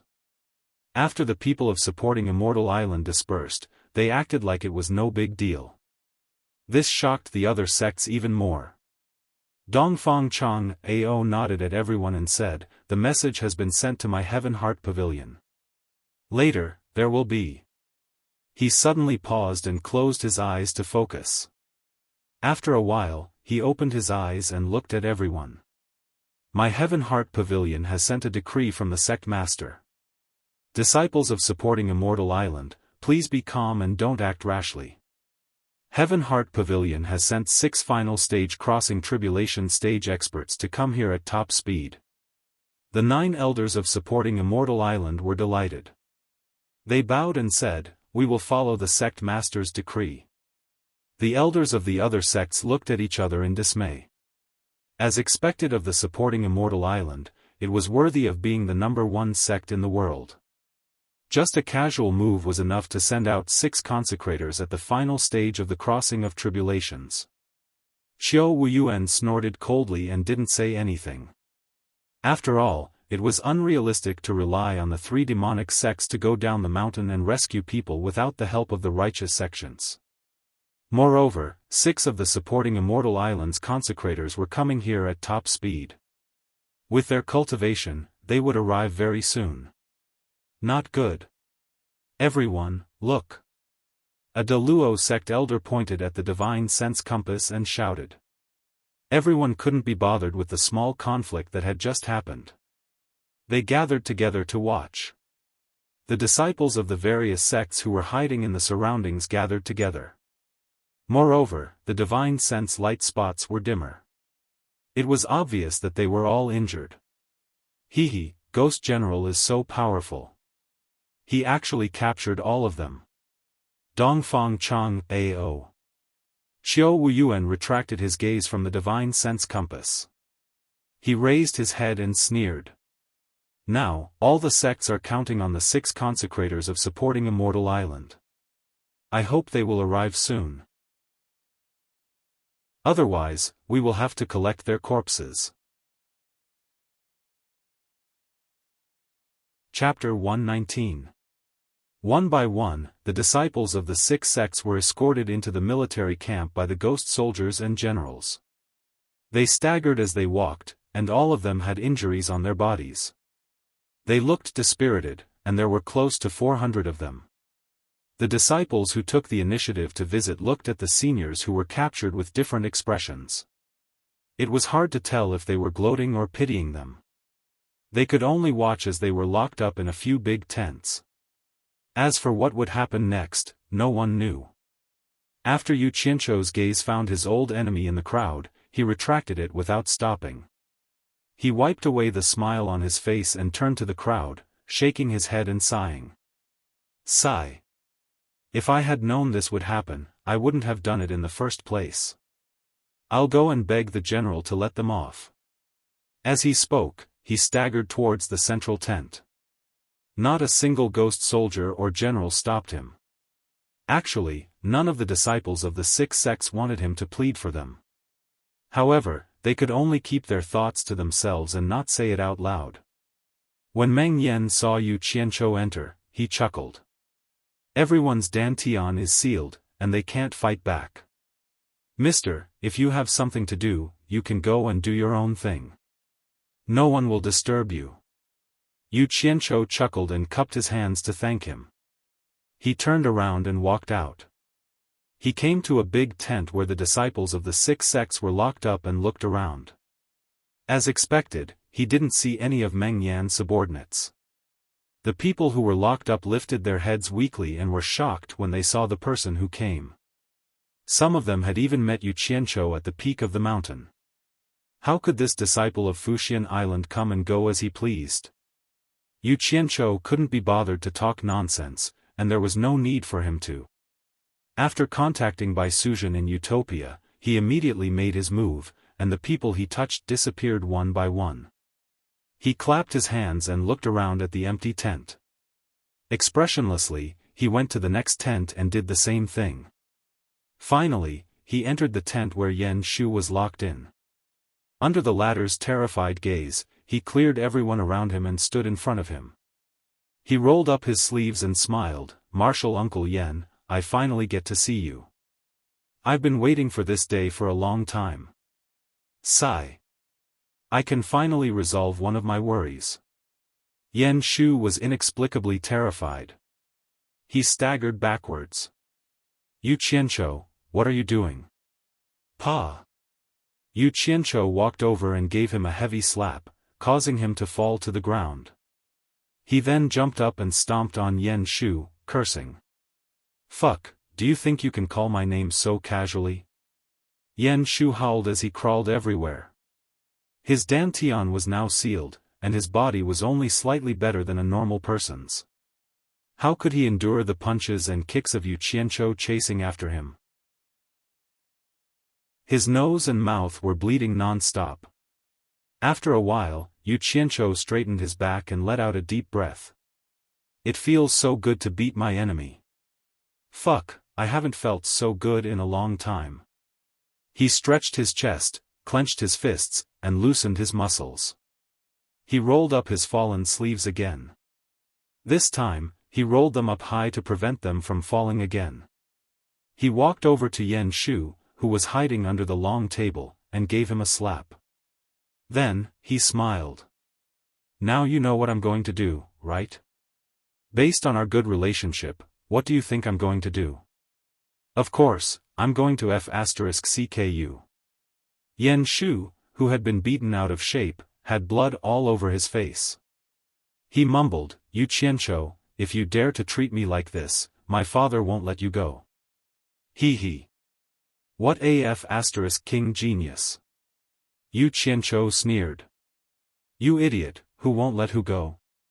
You're already in your 70s or 80s, yet you still bring up your old bastard father to scare people. You better think about what last words you want me to pass on to your father." With a "pa" sound, Yan Shu's nose was smashed flat. Blood splattered everywhere. Yu Qianzhou's blood-stained hands became even more bloody. "Quick, call me father." Maybe I'll let you go if I'm in a good mood. Yu Qianzhou pulled his blood-stained clothes and shouted. Then, he slapped Yan Shu again and shouted, "Bastard, why are you pretending to be dead? Call me father now." Huff, huff. Yan Shu, who could no longer breathe through his nose, could only use his mouth to breathe. His teeth had all fallen off. He desperately raised his head that was hanging to one side. Suddenly, with a "pu" sound, he spat a mouthful of blood on Yu Qianzhou's face. "You're courting death!" Yu Qianzhou roared. With a "kia" sound, he pulled Yan Shu's head and gave him a heavy punch. The latter's head made a crisp sound and drooped on his back. He was no longer breathing. Yu Qianzhou, who was in a rage, did not notice that he was already dead. He pressed Yan Shu to the ground unwillingly and punched him until his head was smashed into pieces. Only then did he stand up. He raised his arm to wipe the blood off his face. His sleeve was instantly dyed red. His blood-stained face looked a little ferocious. He looked at the corpse on the ground and murmured, "I think Chen Feng said that human skin is a good material for making high-class talismans. I can't waste it." He lifted his leg and the corpse disappeared without a trace. A pool of blood was left on the ground. He did not see his current image. He put down his sleeves and patted his clothes. Instead, he walked out of the tent as if nothing had happened. He walked towards the main tent. As soon as he entered, he found Meng Yan and Yu Ji staring at him blankly. He had also come to his senses now. Just now, he was immersed in the pleasure of killing his enemy with his own hands. He was in high spirits and did not care about the blood on his body at all. Yu Qianzhou smiled embarrassedly. "I really did it by accident." Did it by accident? Did he accidentally get it all over his body? What did this guy do to those people? Meng Yan and Yu Ji exchanged glances. After the former asked someone to bring him to take a bath, the couple went to the 3 big tents together. They were all empty except for one of the big tents that was covered with blood. Where were the people? Where did they go? They also called the ghost soldiers outside to ask. They all said that they did not see any prisoners coming out. They only heard screams coming from inside. The two of them looked at each other in dismay.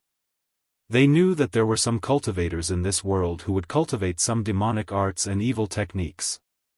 However, in such a short period of time, nearly 400 people were turned into nothingness. It was a little too terrifying. Just thinking about it made the two of them shudder. This kid was a little evil. After taking a bath, Yu Qianzhou felt comfortable all over. Moreover, he had killed Yan Shu. He felt refreshed. He took out a set of clothes from his storage bag and put them on. Then, he returned to the main tent. He took a few steps forward and cupped his hands in greeting to the couple sitting behind the main table. "Thank you, great general and madam, for letting me vent my anger." "You're welcome, mister." Meng Yan raised his hand and gestured for him to sit down. He smiled and said, "It's fate that I can meet you today. Unfortunately. Sigh. The sky is getting brighter.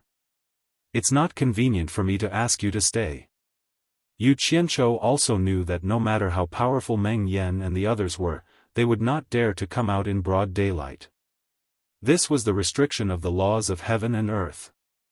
Otherwise, their souls would definitely be destroyed.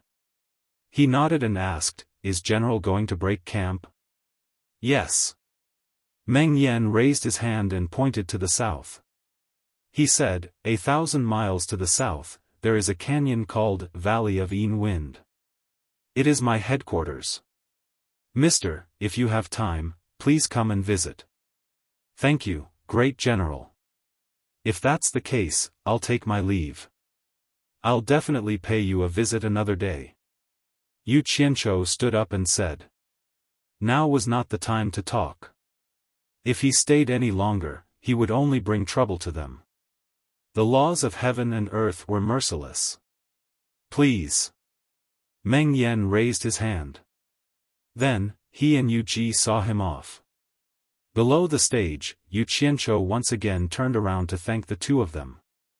Then, he quickly led the disciples of the 6 sects out of the camp. Break camp. With a command, everyone in the camp started to move. Not long after, they were ready.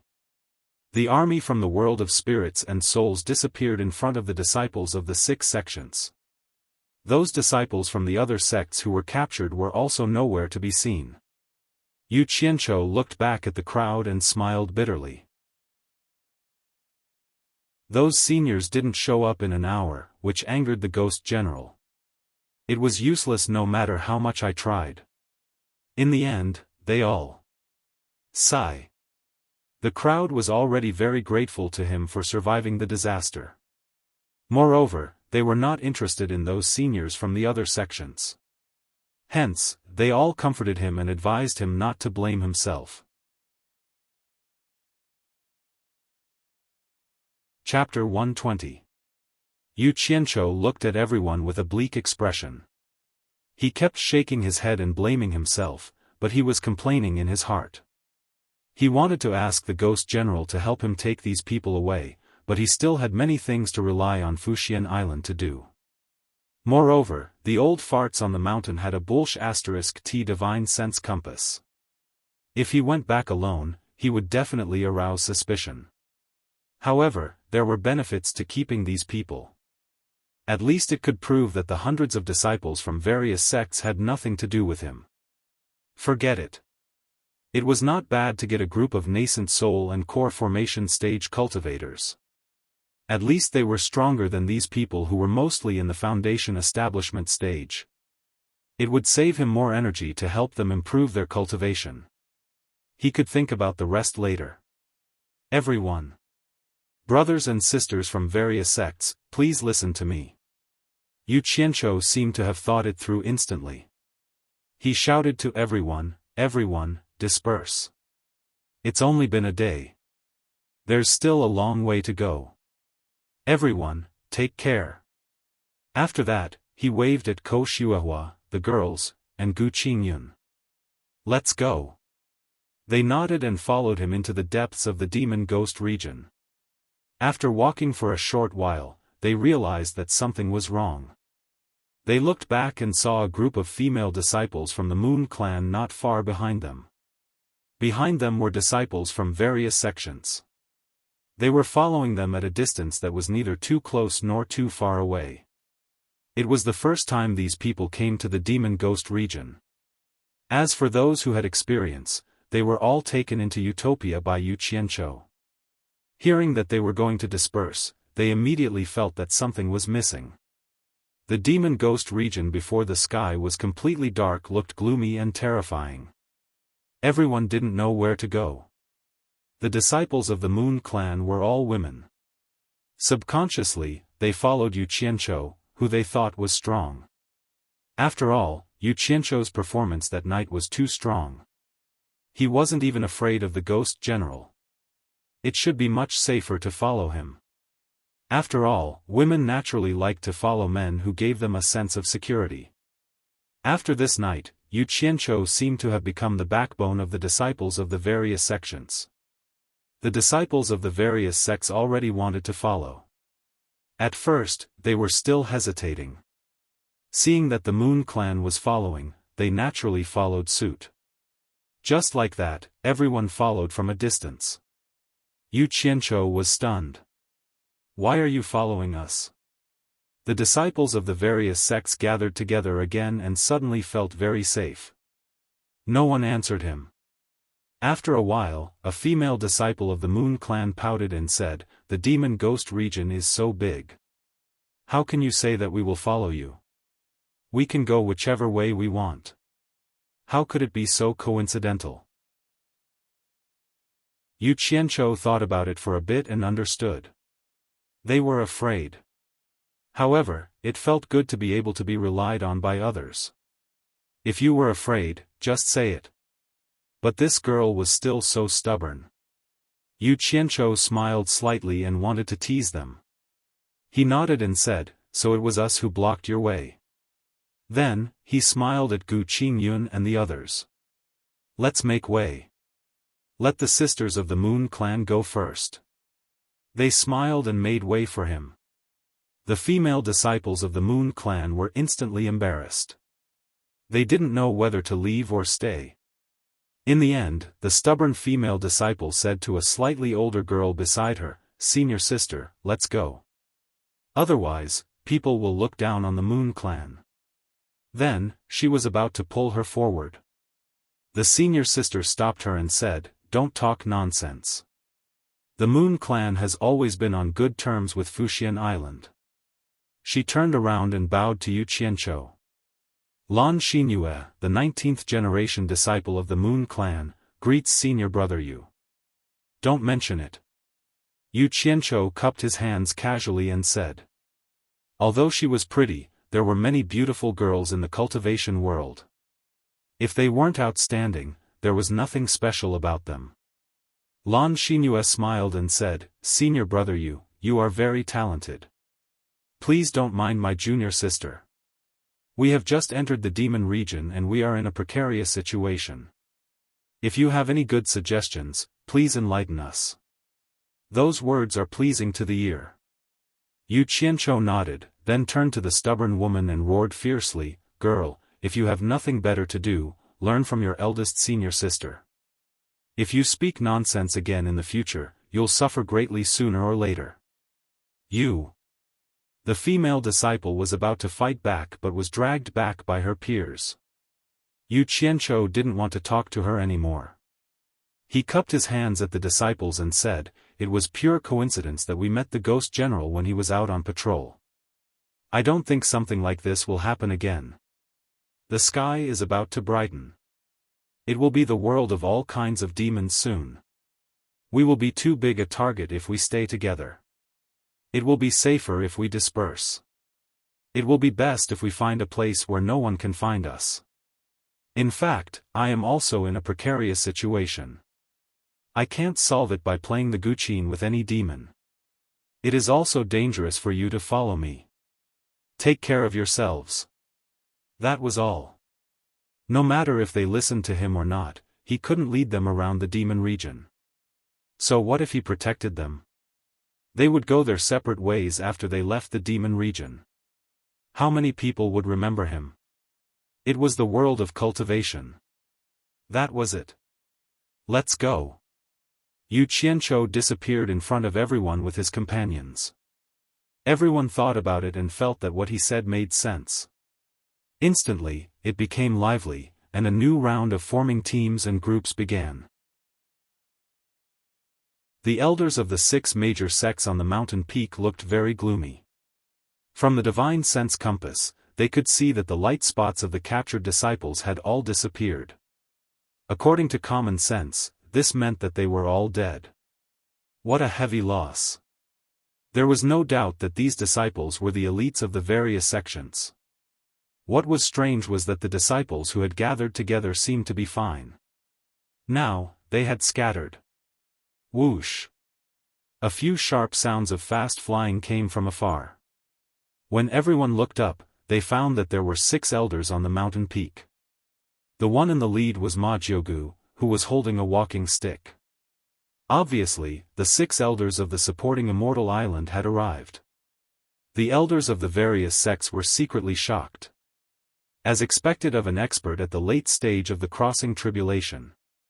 They traveled thousands of kilometers in just a few hours. Moreover, they were flying in the sky without any support. What a profound cultivation and fast speed. Dongfang Chang Ao was also shocked. How come even the oldest Ma Jiugu of the supporting immortal island had come? He quickly led the other 9 elders to salute and said, "Greetings, Jiugu, greetings, 6 elders." The other sects, regardless of whether it was the righteous or evil Tao, went over to greet them. In any case, their age and cultivation were there. Ma Jiugu gently poked him with her walking stick and said in a deep voice, "Chang Ao, tell me what happened."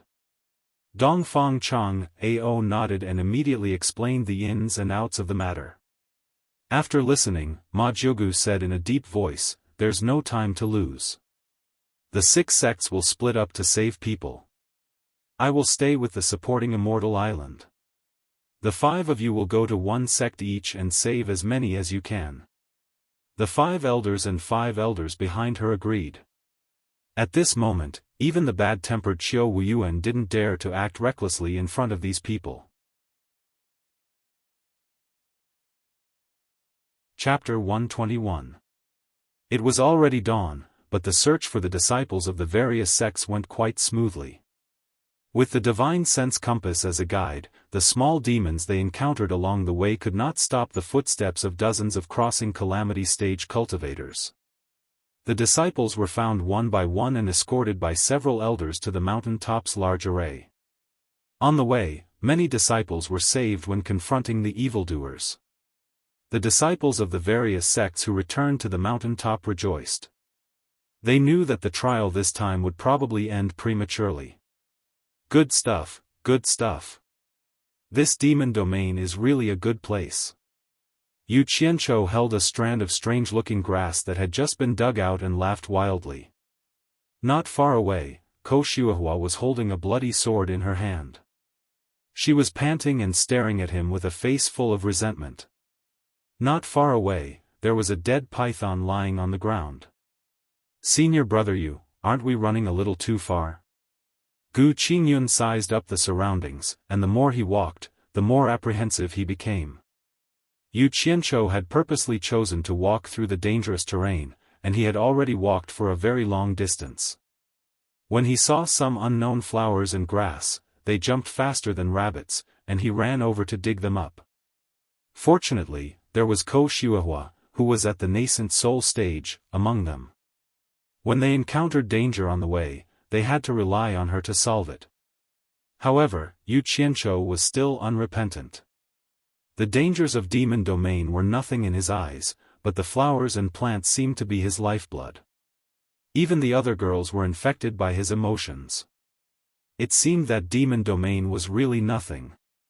When they saw flowers and plants that they had never seen before, they didn't forget to cheer and remind him. Yu Qianchou threw the things in his hand into the storage bag and patted Gu Qingyun's shoulder with a smile. Gu Qingyun, how many times have I told you? From today on, you have to call me boss, not senior brother. Although my cultivation is a little higher than yours, I don't like it. Don't forget what you said before. As long as you can leave demon domain alive, you will be mine. We all heard it, we can testify. Xiao Wanqing and the other 2 girls chuckled along. The 3 of them had a great time following Yu Qianchou, but they didn't know that Ko Shuahua, who had been in danger along the way, had suffered. They only knew how to cheer for Ko Shuahua. Gu Qingyun smiled bitterly. Yu Qianchou never forgot to remind him of that matter, and it seemed like he really took it seriously. What should he say? And he was also more rational than the 3 girls. They hadn't met any powerful demons yet, so Ko Shuahua could still deal with them. But if Yu Qianchou continued to act like this, sooner or later, he would cause a disaster. But what could he do about the other party's current prestige being too high? All the girls listened to his words, while his words carried little weight and he was alone. Ayaya! Yu Qianchou suddenly pointed at a mountain not far away that was shrouded in mist. He sighed and said, "Mist of spiritual qi, wind blowing endlessly, what a place with abundant spiritual qi. There must be something unusual over there, let's go and take a look." "No. There's something wrong in front, I'm afraid there's some powerful demon." Ko Shuahua suddenly stopped him. She pulled a strand of hair that was messed up because of the fight to the back of her ear. Her eyes stared at the place that Yu Qianchou pointed out. Compared to the surroundings, there were rare tall trees and dense forests. Furthermore, there was no sound at all. She had already noticed that place. Based on her intuition, it must be very dangerous. Gu Qingyun also felt that something was wrong. Along the way, they could hear some strange and terrifying cries. Why was there no sound at all when they got close? It was too quiet. He couldn't help but nod and said, Grandmaster Ko is right. Senior Marshal Brother Yu, let's take a detour. As for boss, he still couldn't bring himself to call him. No need. Leave everything to me. I'll make sure you'll be fine. Yu Qianzhou said and took the lead. The three girls exchanged glances. Someone had veto power. His objection was invalid. Thus, they happily followed him. Blind worship. Ko Xuehua and Gu Qingyun looked at each other and shook their heads with a bitter smile. They had no choice but to follow him. The mountains were empty, and the trees were tall and dense. The vegetation was full of vitality. After passing through a dense forest, they stopped at the foot of a mountain that wasn't too high. The top of the mountain was shrouded by the mist of spiritual energy. As they breathed, a rich fragrance drifted everywhere. Their noses could always catch a trace of a unique fragrance that was faintly discernible. In such a place, there was a winding path leading to the mountain. At the starting point, there was a stone tablet that made them want to go up the mountain. Trespassers shall be killed. The Three Saints of Lingwu. Gu Qingyun read the words on the tablet and looked at Yu Qianzhou with Ko Xuehua. Seeing such a message that left no room for negotiation, the three girls were a little hesitant. The Three Saints of Lingwu? Are they humans, demons, or ghosts? What are they? Yu Qianzhou pinched his chin and wondered. He stared at the words on the stone tablet and muttered to himself, who is so awesome? The Three Saints of Lingwu. Judging from the title, it seems that they are not ordinary people. I wonder if Ghost General's Ghost King token can protect them? It seemed that Yu Ji had said that all demons and ghosts within thousands of miles had to show respect to the token. Thinking of this, Yu Qianzhou felt relieved. He ran his true core, put his hands together and made a trumpet over his mouth. Then, he shouted toward the mountain, Are the Three Saints of Lingwu on the mountain? I'm here to visit you. His voice rolled up the mountain. The others were shocked. What is he doing? Is he afraid that they don't know that someone is trespassing? Who is shouting at the foot of the mountain? Immediately, a voice came back from the mountain. Three gray shadows streaked past. Two of them were strange-looking old men, and a beautiful and seductive woman dressed in revealing clothes. In an instant, they arrived in front of the group. The two sides looked at each other. At a glance, Ko Xuehua could tell that the three people's cultivation was far higher than hers. She began to feel anxious and blamed Yu Qianzhou for running around. Gu Qingyun sighed. I don't know if this is a blessing or a curse. What is this guy doing? Is there something wrong with his brain? Or has he never seen danger? I've never seen him afraid of anything. Seeing that the atmosphere was not right, the three arrogant women also felt a little timid. After a while, Yu Qianzhou cupped his hands and said with a smile, I'm Yu Qianzhou. I saw the beautiful scenery on the mountain and wanted to visit it. When I came to the foot of the mountain and saw the stone tablet, I realized that it was already occupied. So, please forgive me for disturbing you. Are you kidding me? Sightseeing in the demon domain? Do you think you are a demon king or a ghost king? Even we dare not boast like that. The Three Saints of Lingwu looked at each other. There are 6 people, and they are all ordinary people with mediocre cultivation. I can't see through the leader's cultivation. Judging from his appearance, his cultivation should not be very high.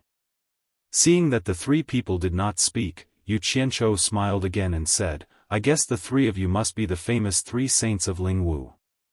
I've heard a lot about you. Now that I see you, you really live up to your reputation. The people behind him felt a chill run down their spines. This guy can say anything. Just now, they didn't know who the 3 Saints of Lingwu were, but now they had heard a lot about them. Hearing that, an old man with a head full of blonde hair laughed and said, I was wondering who dared to trespass on the Spirit Fog Mountain. It turns out that there are only a few people. He deliberately emphasized the word people in his words, which undoubtedly told the other party that the three of them were not human. Indeed, rare guests. The coquettish woman laughed so hard that her breasts shook. Another old man with a decent appearance stuck out his tongue and licked his lips in disgust. He said with a strange smile, "Since you've heard a lot about us, you should know about our reputation in the demon ghost territory. You dare to trespass here with such low cultivation? How refreshing. It seems that we're in luck today. I haven't tasted human flesh for a long time." Swoosh. Seeing that the situation was not right, they quickly pulled out their swords. Ko Xiaofan even held her sword and stood in front of Yu Qianqiu. Yu Qianqiu looked at her with a gratified expression and nodded to himself. He raised his hand and gently pushed her away. Then, he stood up straight, causing the people behind him to be shocked. Humph. Three little monsters dare to make a name for themselves in the demon ghost territory. Even the Monster King and Ghost King, who are in charge of thousands of miles around this place, do not dare to be presumptuous in front of me. Who do you think you are? Yu Qianqiu snorted disdainfully. He slowly raised a black token in his hand toward the three monsters. Chapter 122. Hee, ignorant junior, speaking such arrogant words. Since you want to die quickly. Gah. The yellow-haired old monster's words came to an abrupt halt, and his eyes widened to the size of an egg. The other two monsters also widened their eyes and held their breaths. They stared at the token in Yu Qianqiu's hand, and the smile and arrogance on their faces instantly disappeared. There was nothing superfluous on the dark token. On the reverse was the word order, which was held in Yu Qianqiu's palm. On the front was a pair of deep eyes. If one were to look at it carefully, they would find that there was a kind of bewitching feeling that was difficult to shake off, and their attention would be drawn to it. The three monsters shook their heads, and with great difficulty, they shifted their attention away from the token. They didn't dare to look at it again, and their faces instantly turned pale. The coquettish woman said in a trembling voice, "Ghost King Token." Yu Qianqiu's face was as dark as still water, and he slowly put away the token. Suddenly, an imposing aura burst out from his body, covering the three trembling monsters. This kind of imposing aura was unique to those who had long controlled the life and death of others. It was not something that could be faked. The three no longer dared to doubt that he was making things up and using the Demon King and the Ghost King as a shield. They couldn't help but subconsciously take a step back. The coquettish woman's lips moved, and she wanted to say something. Just as she raised her head, she saw a pair of cold and emotionless eyes looking at her like she was an ant, as if he could crush her at any time. It was the same gaze as the Ghost King's token, indifferent to everything. She was so scared that she lowered her head again, and her body trembled even more. The three monsters secretly wanted to slap themselves. They clearly knew that they couldn't see through the other party's cultivation, but they didn't know to be more cautious. They didn't even think about it. If the other party didn't have any strength, would he dare to wander around the demon domain like this? Ko Xiaofan and the rest were dumbfounded. Just a moment ago, he was so arrogant, saying that he wanted to eat their meat. But now, he was like a mouse that had seen a cat. He was so frightened by Yu Qianqiu that he didn't even dare to raise his head. They didn't see the token in Yu Qianqiu's hand, and they didn't hear what the coquettish woman said. All they saw was Yu Qianqiu pushing the three freaks away. They guessed that he was holding something in his hand that scared the three freaks. The swords in the hands of Xiao Wanqing and the other two girls slowly drooped down. They had always blindly worshipped Yu Qianqiu.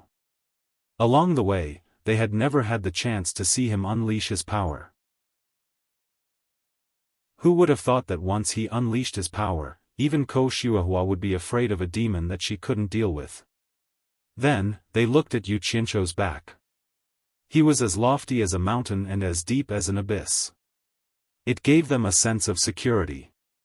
The eyes of the three girls lit up, filled with little stars. What? You don't want to eat my meat anymore? Yu Qianzhou's voice was like the cold air in 10,000 years of ice. There wasn't the slightest emotion in it, which made the people behind him tense up. The strange thing was that the three freaks were shocked by his words at first. Then, they lowered their heads and exchanged glances. They calmed down. Yu Qianzhou suddenly saw a trace of fierceness in the eyes of the three freaks, as if they were ready to do something big. Yu Qianzhou's heart shuddered. He thought to himself, damn it. I've been too pretentious. The three freaks probably think that I won't let them go and want to take a risk. After thinking for a while, he opened his mouth and said in a much softer tone, forget it. Ignorance is not a crime. It seems that the three of you haven't gone deep into the central area of the demon domain in the south. I think those who have seen my master and me there wouldn't dare to do this to me in the demon domain. Even the demon king and the ghost king wouldn't dare to do this to me even if they had 10,000 guts. The three freaks were shocked again, and their eyes were full of shock. His master was in the central area of the demon domain? There was indeed a person in the legend of that place. It was a person that the demon ghosts in the demon domain didn't even dare to mention.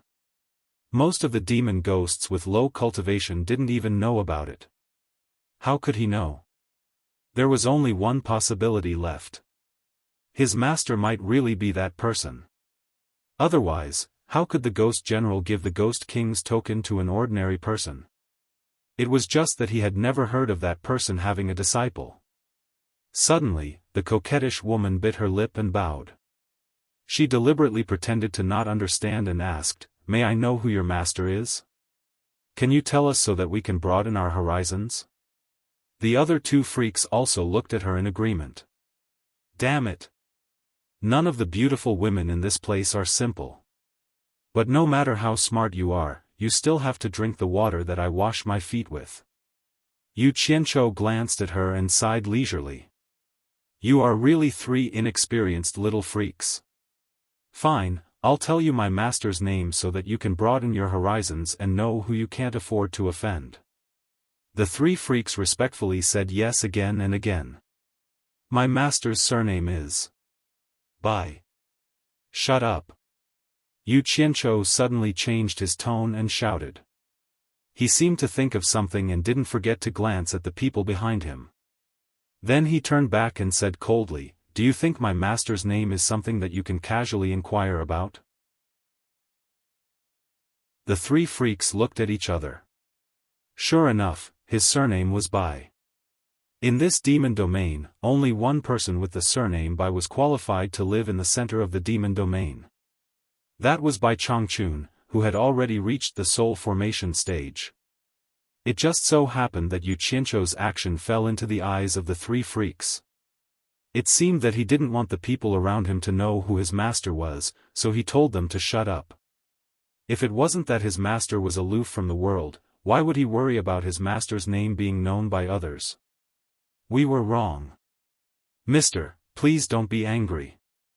We don't dare to inquire about your master's name anymore. The three freaks did want to kill him, but now they were so scared that they knelt down and kowtowed, begging for mercy. They didn't dare to have any improper thoughts anymore. What a joke.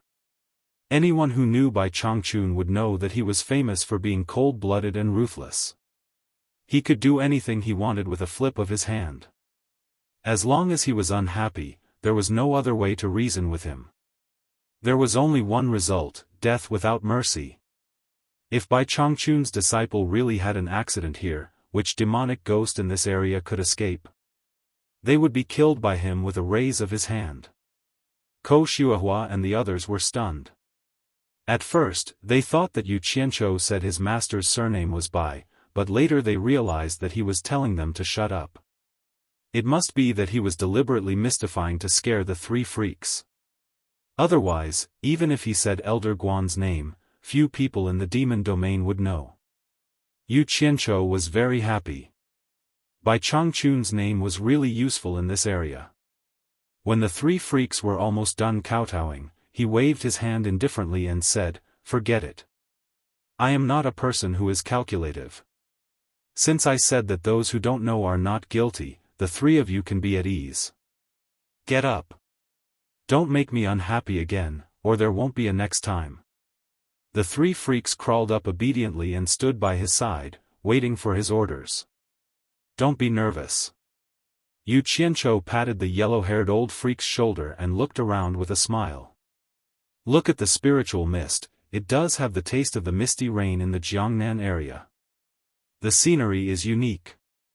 Let us up the mountain to have a look." The three freaks quickly bowed and led the way. However, they heard Yu Qianzhou whisper behind them, "If there is a chance, I can bring my master here to have a look." When the three demons in front heard this, their minds were in a daze. They staggered and almost fell to the ground in fright. The three freaks exchanged glances and smiled bitterly.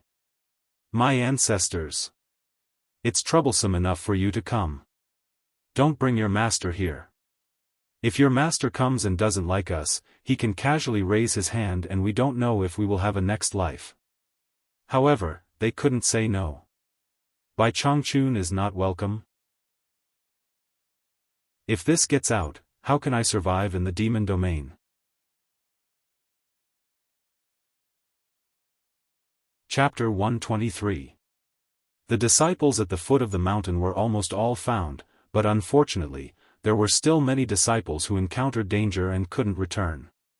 When Dongfang Chang Ao returned from sending another batch of disciples up the mountain, Ma Jiugu asked in a deep voice, "Are the disciples of the various sects almost all back?"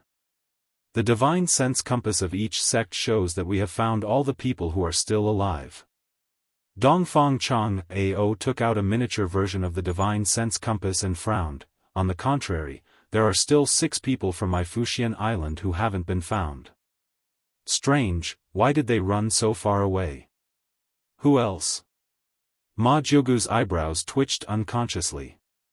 She personally followed the elders of Fuxian island to search, but she didn't see Yu Qianzhou. She was afraid that he had already met with misfortune, but she still hoped that he was among the remaining 6 people. Dongfang Chang Ao stared at the light dots on the divine sense compass and answered, 1 disciple each from the Cultivation Pavilion, Alchemy Pavilion, and Enran Pavilion, as well as 3 disciples from the 10,000 Fragrance Garden." Elder Quan and Elder Sun glanced at the divine sense compass and sighed in their hearts. "This kid is really restless, why did he run so far away?" At this moment, several figures flashed over and called out, "Jiugu."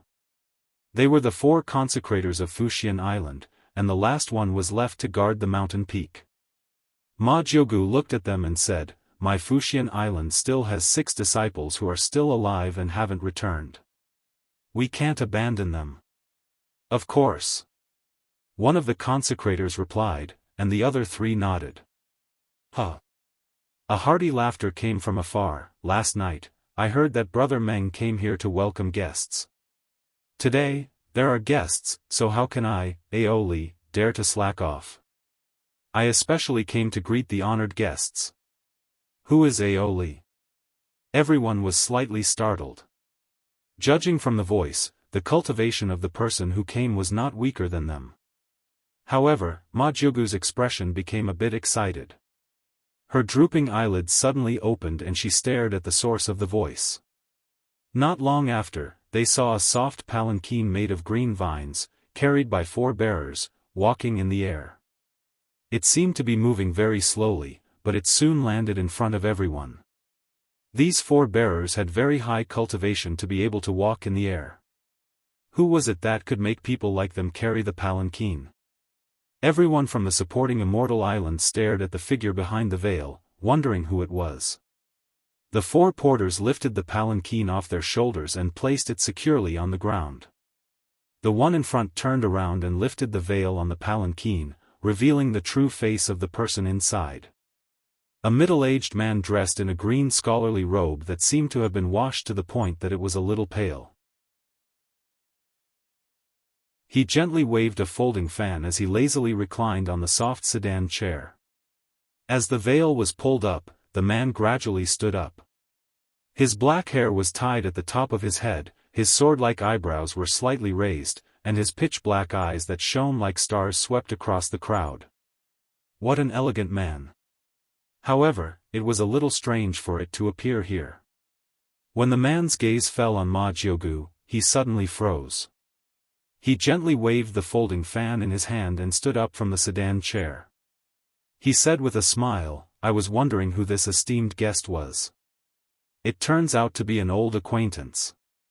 Everyone from the supporting Immortal Island heaved a sigh of relief when they saw Ma Jiugu. It was good that he was an old acquaintance. Otherwise, it wouldn't be a good thing to fight with someone with such a high cultivation in the demon domain. Moreover, the four porters beside him didn't look like people to be trifled with. One of the consecrators asked, "Aunt, do you know him?" The one who asked was the previous sect master of the supporting Immortal Island, Guan Dinghai, who was also Ma Jiugu's nephew. Unexpectedly, Ma Jiugu gritted her teeth and said, "Not only do I know him, my face was ruined by him." "Ah!" Guan Dinghai screamed, and the others were even more startled. Wasn't that an enemy? Everyone immediately became vigilant. Everyone knew that Ma Jiugu's cultivation had reached the final phase of the tribulation 300 years ago. Back then, she was also a beautiful woman. However, when she came back from a cultivation trip, everyone discovered that her face was ruined. Even after using many spirit pills and miraculous medicines, she still couldn't recover, leaving behind a face full of pockmarks.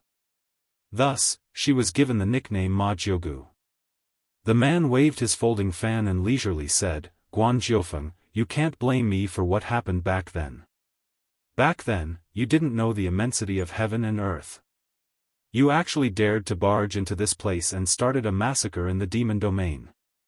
If this king doesn't teach you a lesson, you will really think that there is no one in the demon domain that can stop you. You should know that this king is already giving you a lot of face by not taking your life back then. Don't be so ungrateful again." Ma Jiugu was old, but which woman didn't cherish their appearance? Not to mention, she was a beautiful woman back then, and having her face ruined was worse than killing her. Recalling the past and seeing her enemy again, Ma Jiugu couldn't help but tremble with anger. "Aunt, who is this person?" Guan Dinghai couldn't help but ask after seeing that Ma Jiugu dared to call herself this king. Hearing her nephew's question, Ma Jiugu calmed down and revealed a mocking expression. She sneered and said, "Dinghai, don't be fooled by this person's human appearance. He is actually a fox spirit. He is clearly a demon, but he still imitates humans and pretends to be refined. This demon is the local demon monarch, Aoli, demon monarch Aoli." Everyone was startled. They didn't expect this scholarly man to be one of the 10 famous demon monarchs in the demon domain. They didn't see the ghost king, but they did see a demon monarch. It seemed it would be difficult for them to settle this peacefully today. No matter how well-mannered this woman was, once she truly hated someone, it was inevitable for her to be a bit sarcastic. Aoli's expression immediately changed upon hearing this. Ma Jiugu's words had indeed poked at his sore spot.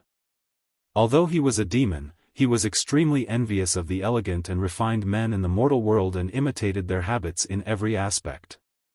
Aoli put away his folding fan and sneered, "Guan Xiaofan, seeing that you are an acquaintance, I originally wanted to let you all live, but you don't care about our past relationship.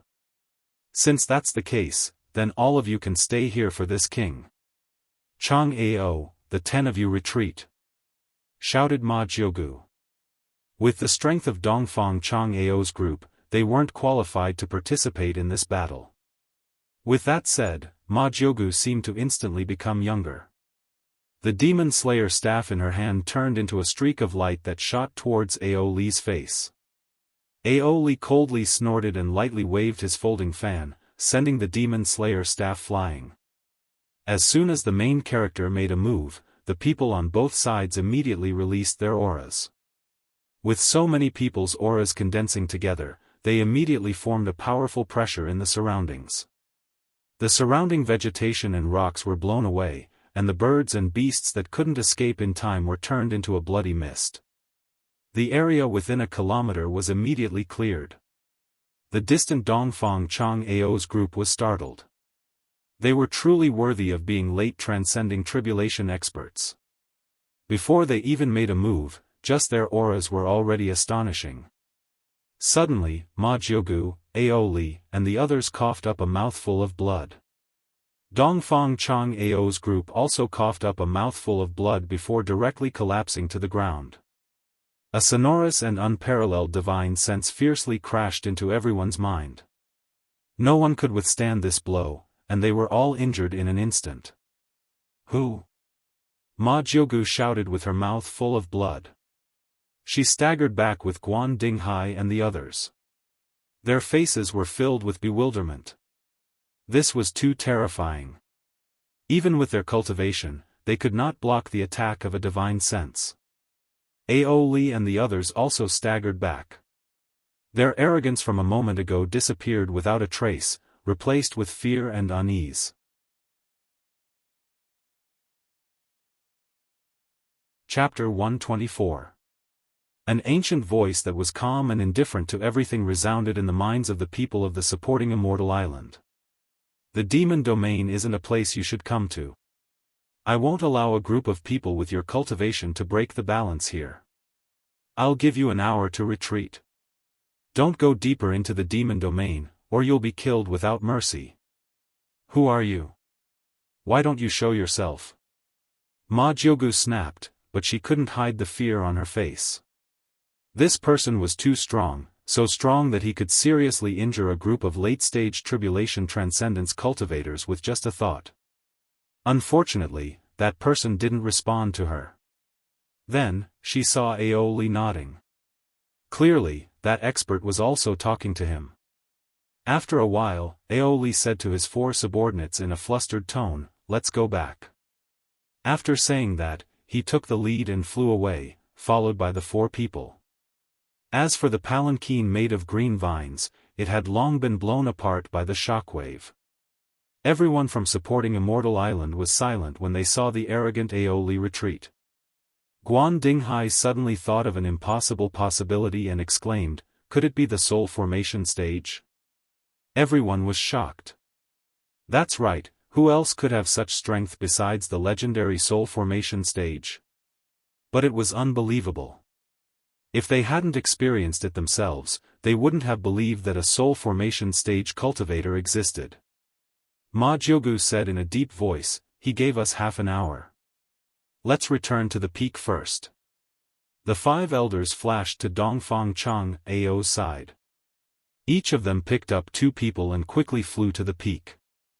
The elders on the mountain were shocked when they saw the people flying over. Regardless of whether they were righteous or evil, they were so shocked that they couldn't close their mouths after seeing the situation clearly. Supporting Immortal Island's Dongfang Chang'ao and the other elders were unconscious, while the 5 consecrators' faces were pale, and there were traces of blood at the corner of their mouths. The elder who stayed on the mountain was called Lu Qing. When he saw this scene, he couldn't help but ask, "Jiugu, what happened?" "Lu Qing, there's no need to say anything. Help them heal first." Ma Jiugu pointed at Dongfang Chang'ao and the other elders on the ground. She and the other 4 elders sat down cross-legged. The elders of the other sects looked at each other with bewilderment on their faces. What exactly did they encounter at the foot of the mountain? Even the 5 consecrators at the final stage of the crossing tribulation stage were injured? It was simply unbelievable. They all cast their gazes towards the foot of the mountain, but unfortunately, they could not see anything. After a long time, the 5 consecrators stood up one after another. After a while, the 10 elders also slowly woke up. Dongfang Chang'ao opened his eyes and shouted, "Amazing, I didn't expect such a person to be hiding in the demon region." Ma Jiugu immediately shouted, "Chang'ao, don't talk nonsense." The former looked around and realized that he had returned to the top of the mountain. The people from the various sects were all here. He quickly shut his mouth and got up, standing to the side. The elders of the other sects exchanged glances and were shocked. Although the supporting Immortal Island wanted to hide something, they could tell from Dongfang Chang'ao's words that the people of the supporting Immortal Island met a person at the foot of the mountain. Moreover, it was a person who could injure 5 consecrators and 10 elders of the supporting Immortal Island by himself. If Dongfang Chang'ao wasn't talking nonsense, then this person was a little too terrifying. The demon region was indeed not a good place. Chang'ao, can you see if the 6 disciples are still alive? Guan Dinghai asked. Dongfang Chang'ao nodded and took out the compass. He made a hand seal and placed it in front of everyone. The 6 divine sense lights on the compass were still bright. Looking at the distance between them, it was obvious that they were gathered together. Guan Dinghai asked again, do you know who these 6 people are?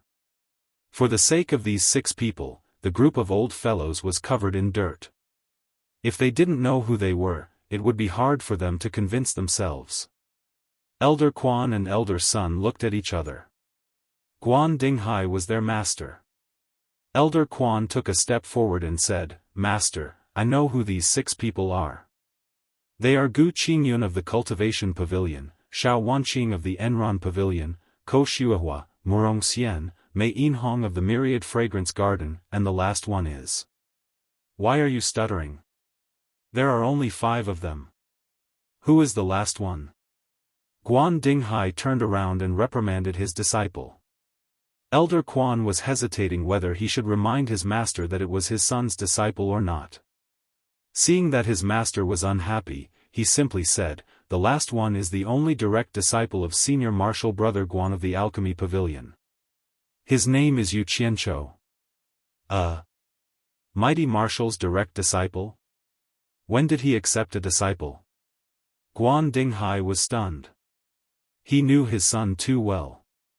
How could his son be a master? He was simply misleading his disciples. Is it Yu Qianchou? Ma Jiugu suddenly sighed and said, I met this disciple in the mulberry garden. Even I didn't expect Mighty Marshal to accept such an outstanding disciple. Sigh. Fortune favors fools. Guan Dinghai was even more shocked. Just how outstanding was his son's disciple? Even his aunt, who usually didn't praise others, was full of praise for him. He really wanted to see for himself. There were less than 800 disciples left on the mountain peak. Originally, there were only 1 or 2 people whispering to each other when they heard Yu Qianchou's name. However, it didn't take long for all the disciples of the various sects to be talking about him. It was as if they all knew him, and their words were filled with admiration and praise. This scene was a bit unbelievable to the elders. 10,000 demons as Qiu Wuyuan had met Yu Qianchou once before. First, he heard Ma Jiugu's praise, and now he heard the other disciples' praise. He had never seen such a situation. When had he ever seen disciples from both the righteous and demonic paths praise the same person at the same time? Qiu Wuyuan had a bad temper, but usually, people with bad tempers were more impatient. For a moment, he was itching to be praised by everyone. He couldn't help but shout, who can tell me what is going on with this Yu Qianchou? The first to respond to him were naturally his disciples from 10,000 demons. After several disciples came to him and saluted him, they began to talk about the legendary story of Yu Qianchou. Perhaps some people thought that their stories were not appropriate, or they thought that they had missed the content, or something else. First, more and more disciples from 10,000 demons surrounded him, and then disciples from other sects joined in. Everyone started with how Yu Qianchou faced Ghost General's army, how he led his people to break into Ghost General's camp, how he did not budge when Ghost General's generals reprimanded him, and how he did not kneel. Instead, he talked and laughed in front of Ghost General and his subordinates. There was also the story of how Ghost General was subdued by Yu Qianchou's song. The soldiers under him shouted in unison, Mr. Yu is a great talent. The story of Ghost General treating Yu Qianchou to a drink. The story of Yu Qianchou rescuing everyone. The disciples of various sects told the story of Yu Qianqiu and Ghost General in an earth-shattering manner. Especially the part where Yu Qianqiu's song stabilized the universe, it was even more shocking. All in all, the details of what happened were very detailed, and everyone felt like they were there again. Some disciples couldn't even find a topic to talk about, and the things that should be said had already been said by others.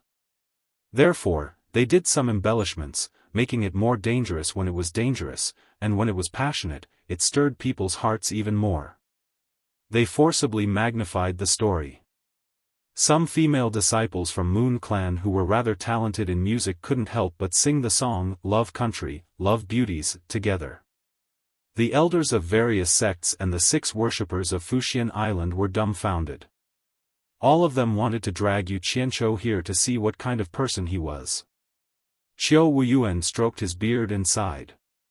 He is really a hero. It was this old man's mistake. I was wrong. Elder Quan and Elder Sun exchanged a look.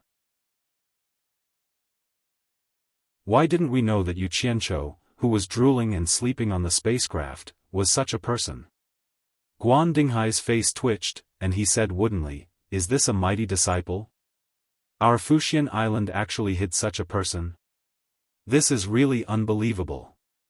Ma Jiugu remembered that day at the seaside. It was because Yu Qianqiu's song moved Yan Zixia, and she had the idea of matchmaking the two of them. She couldn't help but sigh. I believe what they said. I've heard Yu Qianqiu's zither and song skills with my own ears. It's not an exaggeration to say that he is the best in this field.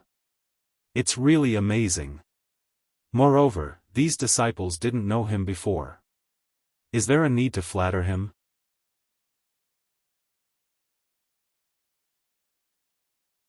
Chapter 125. At this time, Yu Qianqiu naturally did not know that the disciples of the 6 major sects were praising him as brightly as a big red flower. He also did not know that the 6 major sects had decided to end the trial ahead of time. He was still wondering if he could fish for more things in the demon region and slowly spend the month before returning. The 3 saints of Lingwu respectfully led the 6 of them to the top of the mountain.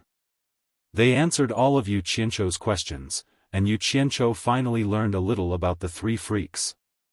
The 3 freaks were all demons who had cultivated for more than 2,000 years and had reached the early stage of the tribulation passing stage.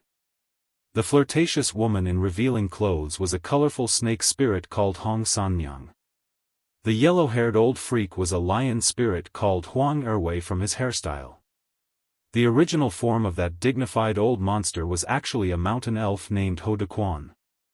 When they reached the top of the mountain, they were shocked. What a thick spiritual energy!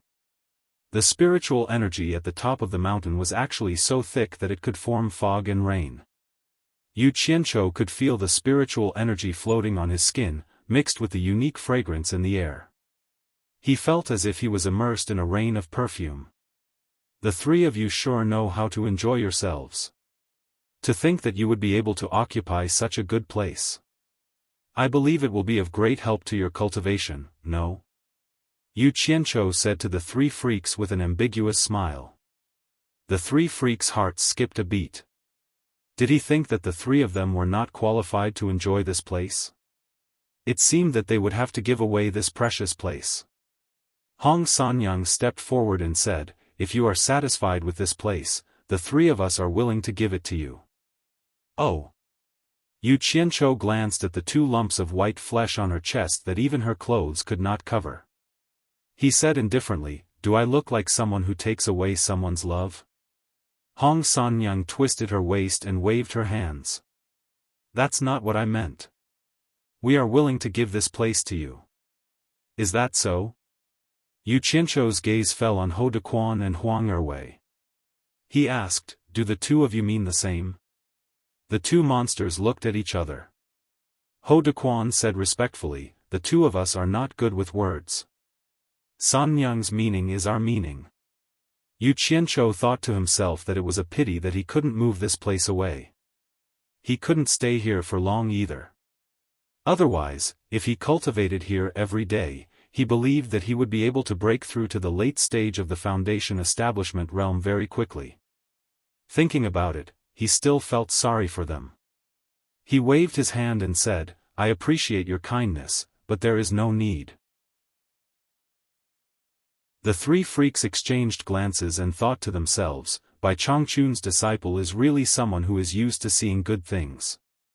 He even looks down on such a good place. Oh, right.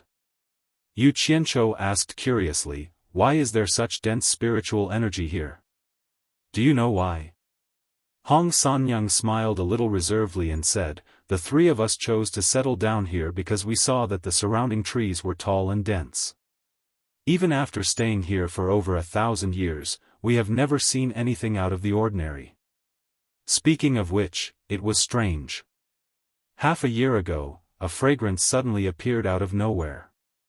Following that, the spiritual qi became more and more abundant, resulting in the current situation. Otherwise, with our cultivation levels back then, we wouldn't have been able to occupy a place like this. Yu Qianzhou nodded. After thinking about it, it made sense. Which monster wouldn't like a place with such dense spiritual energy?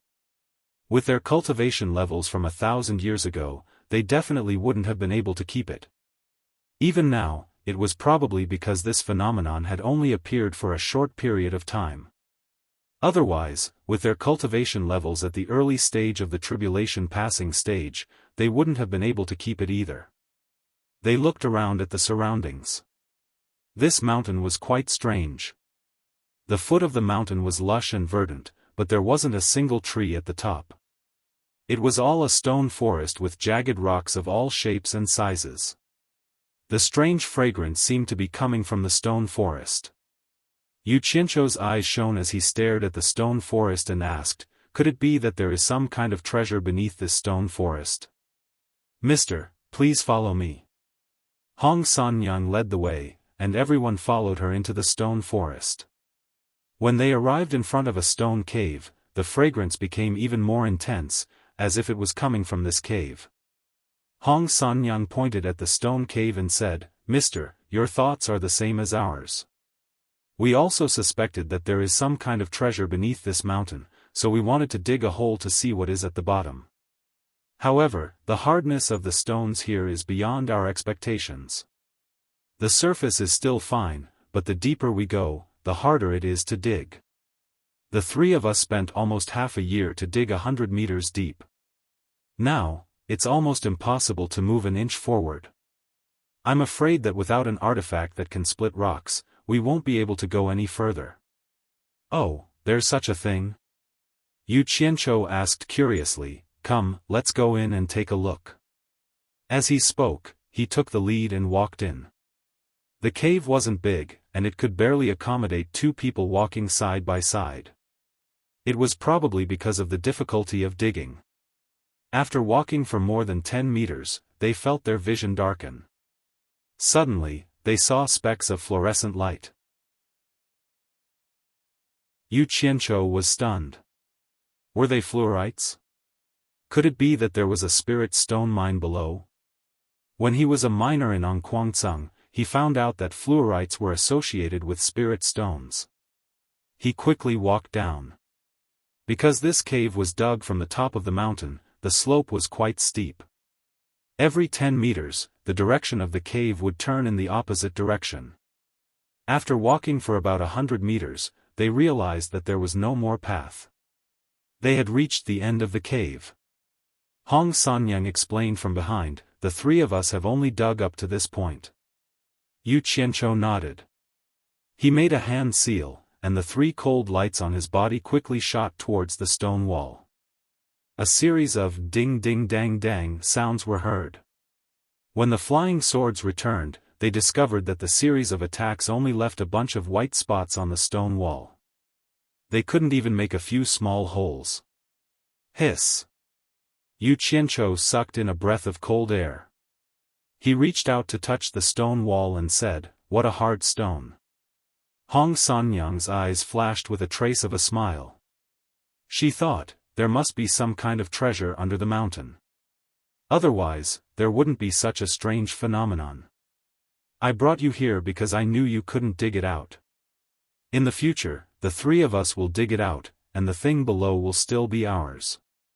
Yu Qianzhou pinched his chin and looked at the stone wall for a while. Suddenly, he said, all of you go out first. Without my permission, no one can come in. Hong Sanyang, the three of you take good care of my friends. If they lose even a single hair, you can think of the consequences yourself. His last sentence was very cold against the blue fluorescent light in the cave. The three saints of Ling Wu quivered and bowed to accept the order. On the other hand, Ko Shuahua and the others were secretly muttering, we are disciples of the same sect, when did we become your friends? However, they were in a dangerous situation, and they weren't stupid. Yu Qianzhou's words must have a deeper meaning, so they could only make up their minds to cooperate. Yu Qianzhou waited until there was no more movement behind him.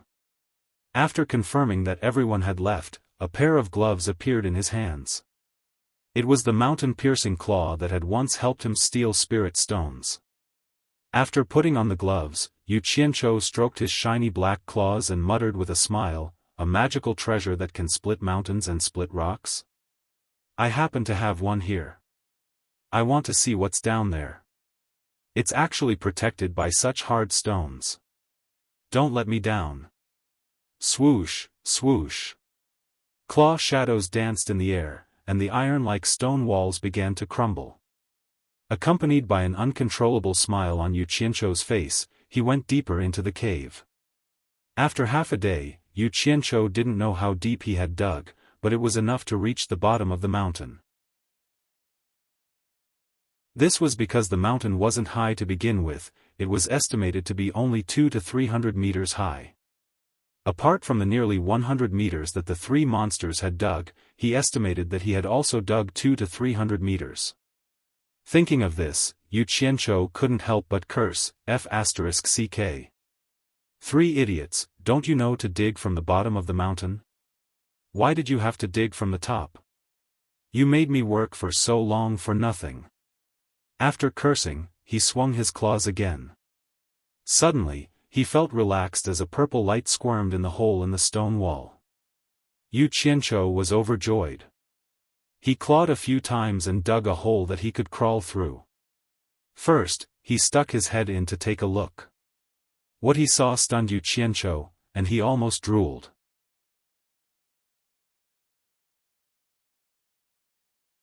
Chapter 126. Someone in the cultivation world once divided spirit stones into 5 grades: inferior grade, intermediate grade, superior grade, supreme grade, and divine grade. Yu Qianzhou had seen and used the first 3 grades, and there were many in Utopia.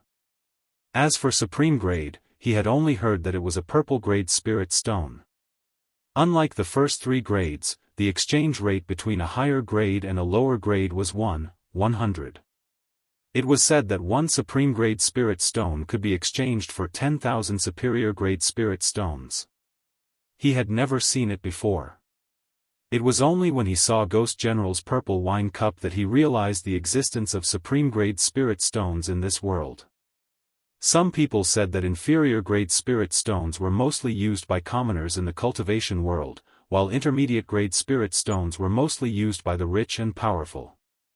According to the first 2 metaphors, the amber gold superior grade spirit stone symbolized the royalty among spirit stones, while the purple supreme grade spirit stone symbolized the emperor among spirit stones. As for the higher grade divine grade spirit stones, no one seemed to have seen them before. Some people said they were red, some said they were black, and some said they were 7-colored. In short, there was no conclusion.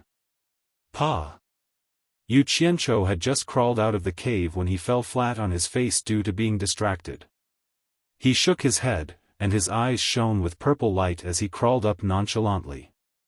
He swallowed his saliva and mumbled, "Cake seller. I'm not dreaming, am I?" What did he see? In front of him was an amethyst palace. It was a medium-sized cave filled with amethysts that shone with purple light. This was a world of amethysts. No, not exactly. In the center of the amethyst palace, several crystal bamboo shoots formed by amethysts surrounded a black crystal.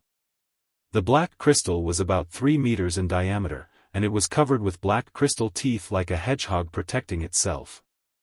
It emitted a faint black glow, suppressing the purple light in the hall.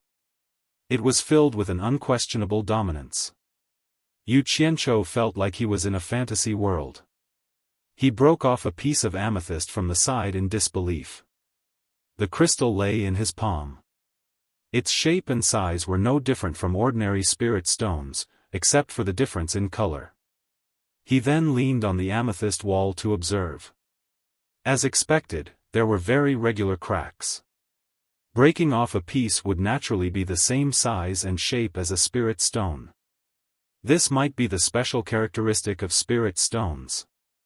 He held a purple crystal in each of his hands and activated his cultivation technique. Boundless spiritual energy gushed out from the two little guys. Holy shit! It really is a supreme-grade spirit stone. Yu Qianzhou casually tossed the purple crystal aside with his two hands. The purple crystal let out a crisp, ding-dang-dang sound. Waha! I'm rich! Waha! I'm rich! Yu Qianzhou suddenly raised his head and laughed maniacally. He laughed so hard that tears were about to come out of his eyes. With a flash, he directly rushed into the amethyst palace, rolling and crawling all over the place. When he saw an amethyst bamboo shoot, he hugged and kissed it madly. He was even crazier than when he saw the most beautiful woman in the world with the most voluptuous body. In the end, extreme joy turned to sorrow. He accidentally bumped into the crystal tooth of the black crystal in the center. F***ck. The sharp pain on his forehead woke him up from his madness. He rubbed his forehead with his hand and climbed up. He felt something sticky on his palm. When he let go of his hand, he saw a patch of red. Did he actually break his forehead? Damn it! What kind of thing is so sharp? Yu Qianzhou let out a strange cry. It should be known that although his current cultivation was not high, it was already very difficult for ordinary blades and spears from the secular world to harm his skin. Moreover, he had only accidentally bumped into the wall just now. How could his head be cut open? He couldn't help but take a few steps back, looking at the 3 zhang tall black crystal from top to bottom. The fully armed black crystal tooth shone brightly under the purple light, showing its inviolable sovereignty. Black crystal? There are spirit stones of this color? Holy shit, could it be? The muscles on Yu Qianzhou's face twitched as he thought of a spirit stone that only existed in legends. He hurriedly took a few steps forward. His head, which had just stopped bleeding, once again touched the black crystal tooth. He opened his mouth wide to examine it. Sure enough, he found a pattern of cracks similar to those on the amethyst wall. Yu Qianzhou's trembling hands touched it. As he carefully caressed it, his mouth kept mumbling, "How is this possible? How is this possible?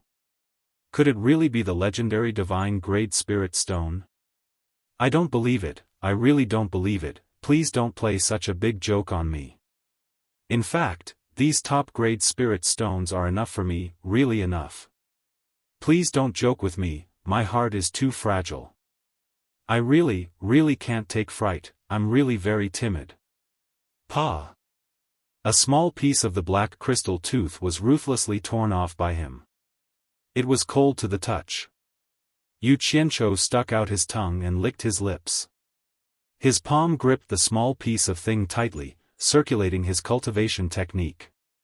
Suddenly, a surge of spiritual energy surged into his meridians like a raging sea. Ah! Yu Qianzhou let out a miserable scream. His palm loosened, and the small piece of black crystal fell onto the amethyst floor.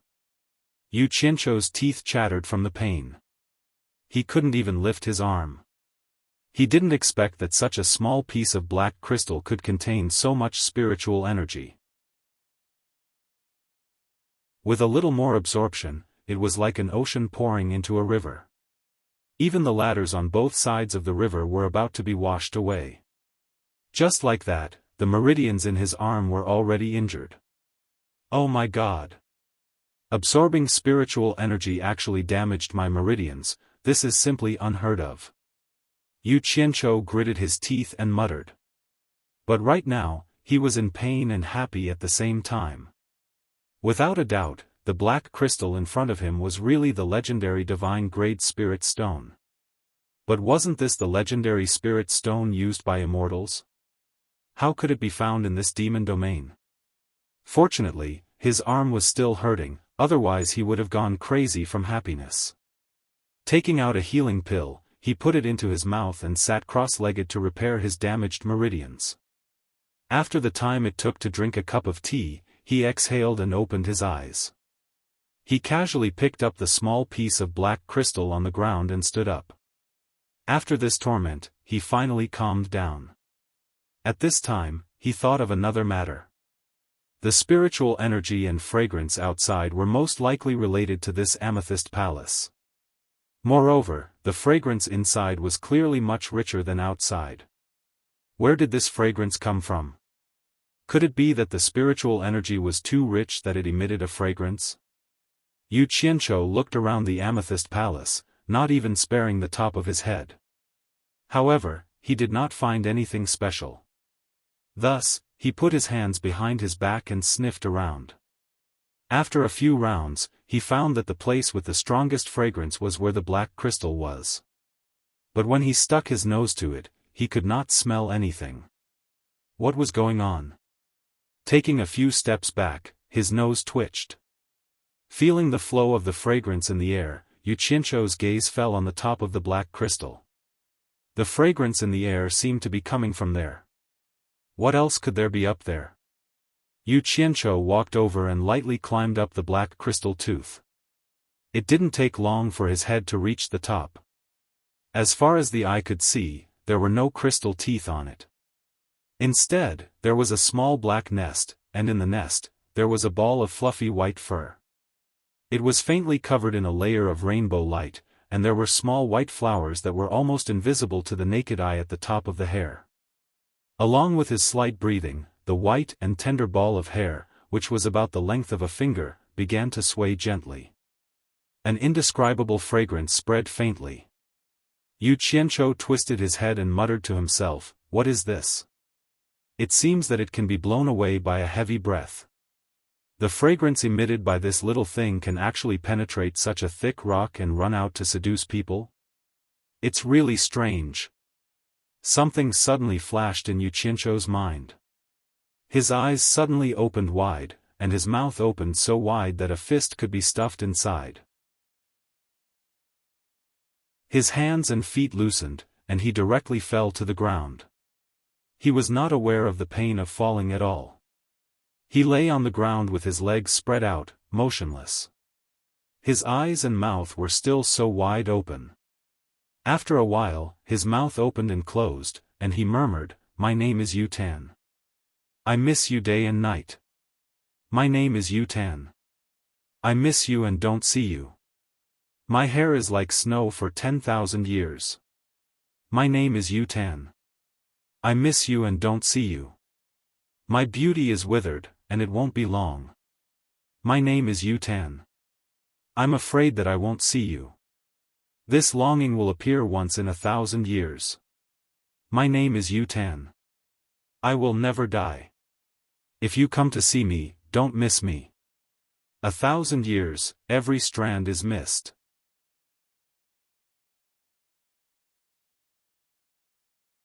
Chapter 127.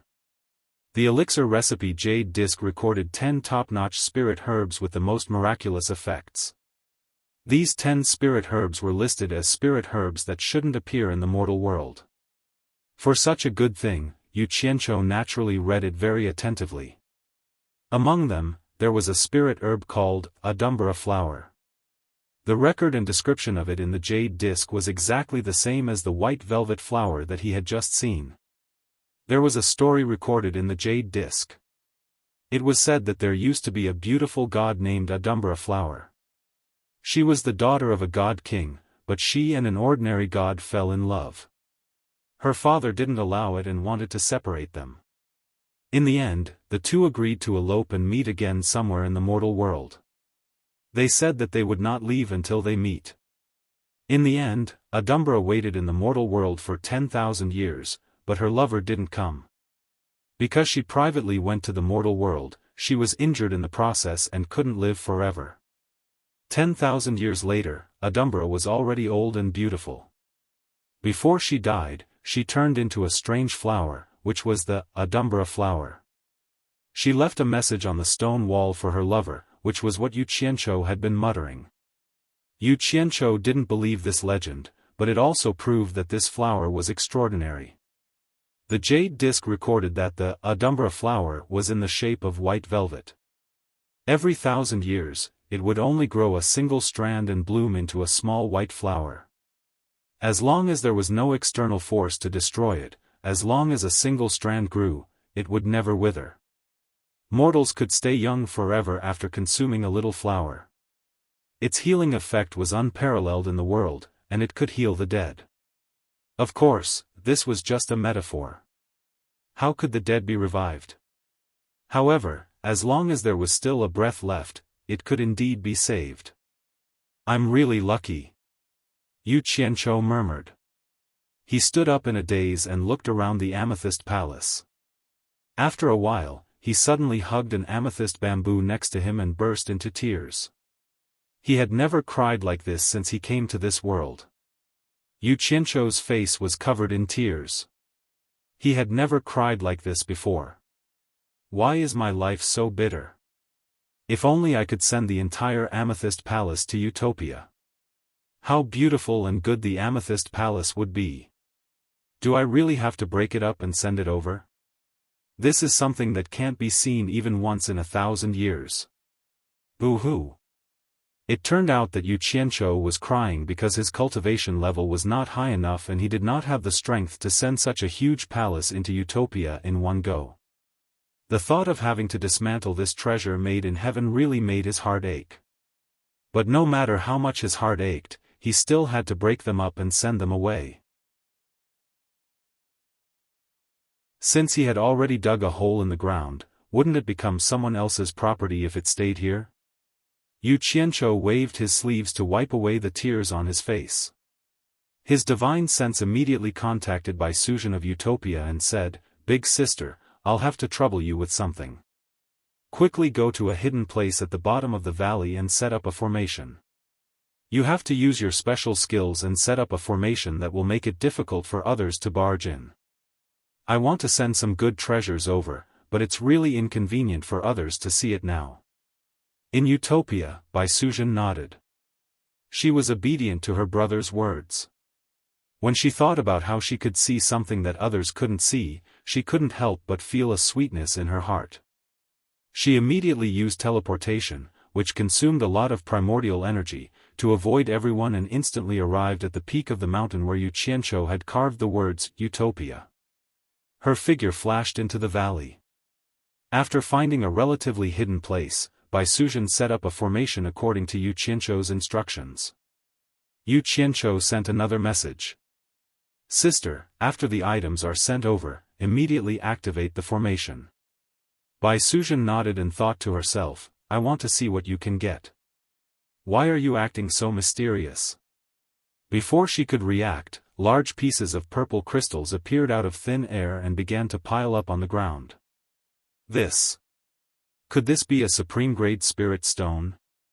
Bai Suzhen raised her hand to cover her lips as she looked at the sparkling purple crystals falling in front of her eyes.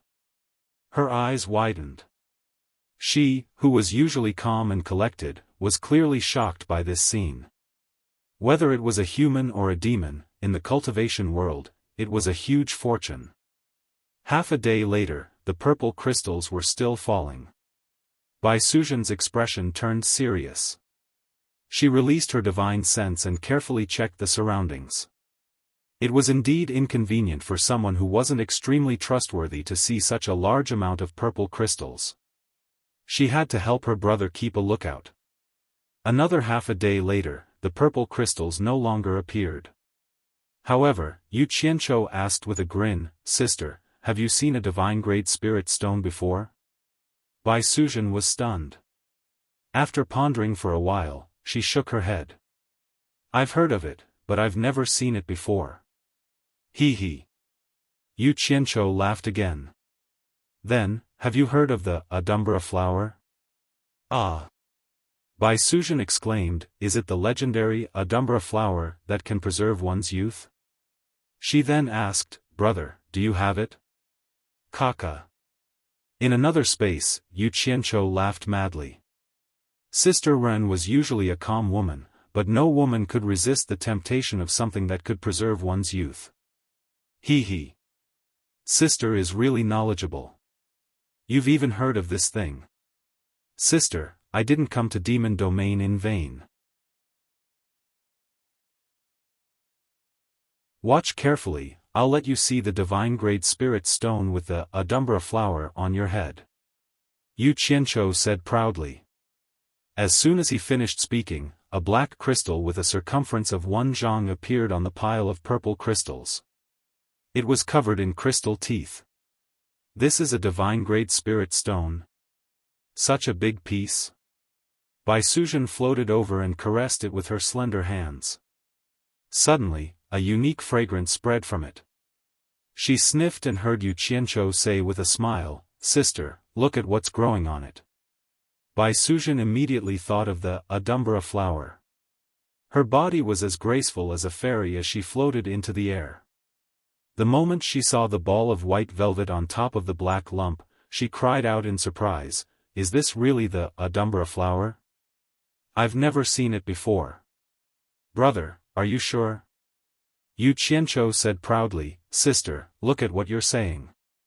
Do you think I'd lie to you?" Bai Suzhen nodded her head with a radiant smile on her face. Floating in the air, she bent down and reached out her hand to touch the ball of white velvet. In the end, she did not touch it.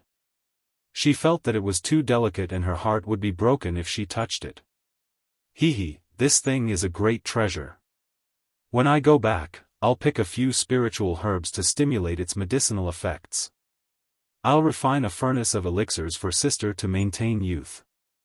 Sister will never grow old, forever the prettiest woman in the world, haha." Bai Suzhen nodded in high spirits. Her pretty face was flushed red, looking even more alluring.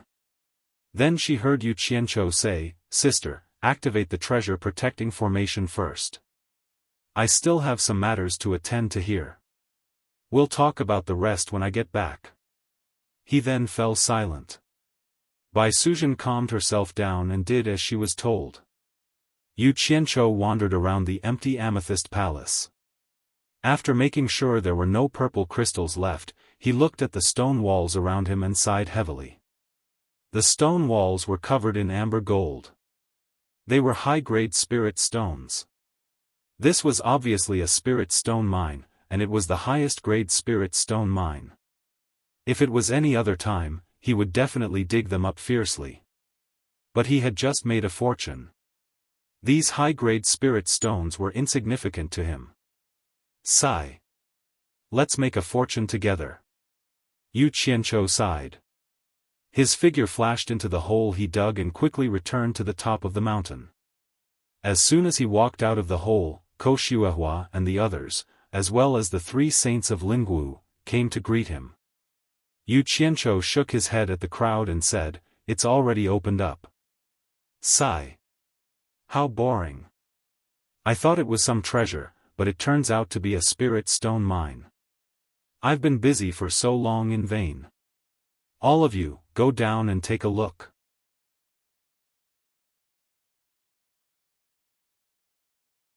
Chapter 128. Xiao Wanqing and the other 2 girls had never seen a spirit stone mine before, so they immediately hopped into the cave. The 3 sages of Lingwu looked at each other in confusion. It had only been 2 days. The 3 demons estimated that the place where they had dug was not far from where they had dug. Otherwise, how could they have dug it so quickly? Ko Xuehua and Gu Qingyun also followed the 3 demons in. As they ventured deeper into the cave, the three demons became more and more alarmed. They walked all the way to the spirit stone cave at the bottom. Calculating the distance between them and the cave, it was more than 300 meters deep. The three of them had spent nearly half a year to dig 100 meters, but Yu Qianzhou had dug more than 300 meters in less than 2 days. How could they not be shocked? Therefore, the three demons were even more in awe of Bai Changchun's disciple. Wow!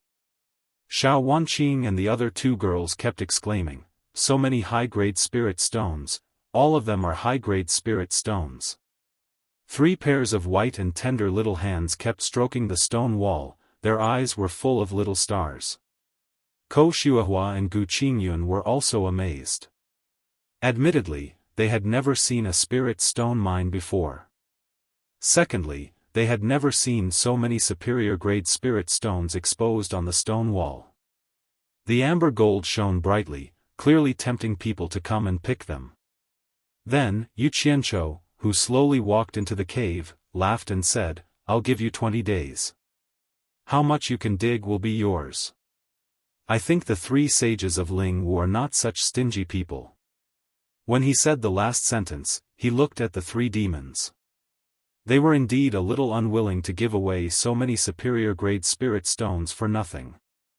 Ho Dequan and Huang Erwei smiled awkwardly. They could not afford to offend Yu Qianzhou. On the other hand, Hong Sanyang smiled brightly at everyone and said, "Everyone, go ahead and dig as much as you can. I guarantee that you will all be able to take them away." "Thank you, Sister Hong," everyone said in unison. After thanking her, they started their own excavation. Even Ko Xuehua and Gu Qingyun pulled out their swords and pried the spirit stones from the stone wall. Xiao Wanqing and the other 2 girls, in particular, seemed to have a grudge against the stone wall. They held their swords and stabbed wildly.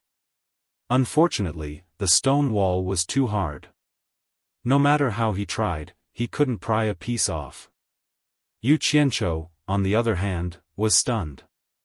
He looked at Hong Sanyang, and couldn't help but admire her social skills. In just a day or two, she had already become the big sister of these guys. However, he was quite generous. If it was an ordinary person, they would definitely not be willing to give so many spirit stones to others. For example, the 2 demons, Ho and Huang, had uneasy expressions on their faces. Looking at the meaningful smile on Hong Sanyang's face, then looking at the miserable digging speed of the people from supporting Immortal Island, Yu Qianzhou suddenly came to a realization. It turned out that this woman already knew that they wouldn't be able to dig anything, so she did them a favor at little cost. What a good scheme. You guys go dig as well. Yu Qianzhou walked to the front of the 3 demons and said with a smile. The 2 demons, Ho and Huang, chuckled. Originally, they were still a little worried about Yu Qianzhou. Now that they had obtained his permission, there was no reason for them to be polite. They immediately took out their weapons and got busy. For a moment, the cave was filled with clanking sounds. "Why aren't you going?" Yu Qianzhou glanced at Hong Sanyang out of the corner of his eye. Hong Sanyang was still annoyed at the 2 demons for being so useless. Such a huge spirit stone mine was in her own home, so why were they in such a hurry? What did they want to snatch from others? As long as Yu Qianzhou didn't make a move, how much could they dig even if they dug for a year, let alone 20 days? It wasn't easy for this old woman to do them a favor at little cost, but now you guys have messed things up and made me look down on you for no reason. Could it be that building a good relationship with Bai Changchun's disciple isn't more important than these spirit stones? What a pig brain! Hearing Yu Qianzhou's question, Hong Sanyang's expression instantly changed. She smiled and said, "It won't be too late to dig in the future. I will accompany Mr." "That's right, Mister, why aren't you digging for some spirit stones?" "Me digging for it?"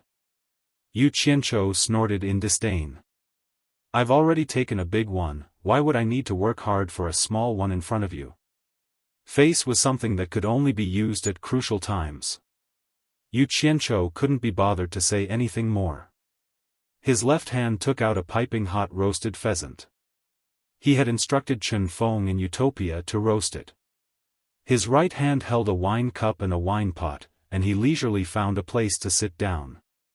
He poured himself a cup of wine and took a bite of the meat.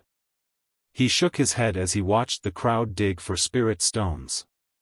The sight of the girl's buttocks swaying back and forth was indeed a sight to behold. Hong Sanyang was shocked. With her cultivation, she could naturally tell that the roasted pheasant had just been roasted. It would make sense if Yu Qianqiu didn't care about high-grade spirit stones. After all, his sect was extraordinary, so he definitely wouldn't care about these things.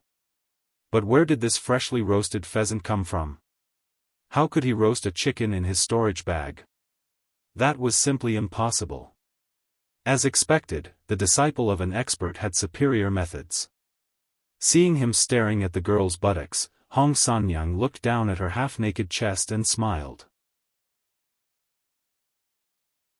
She walked over to Yu Qianqiu and sat down beside him.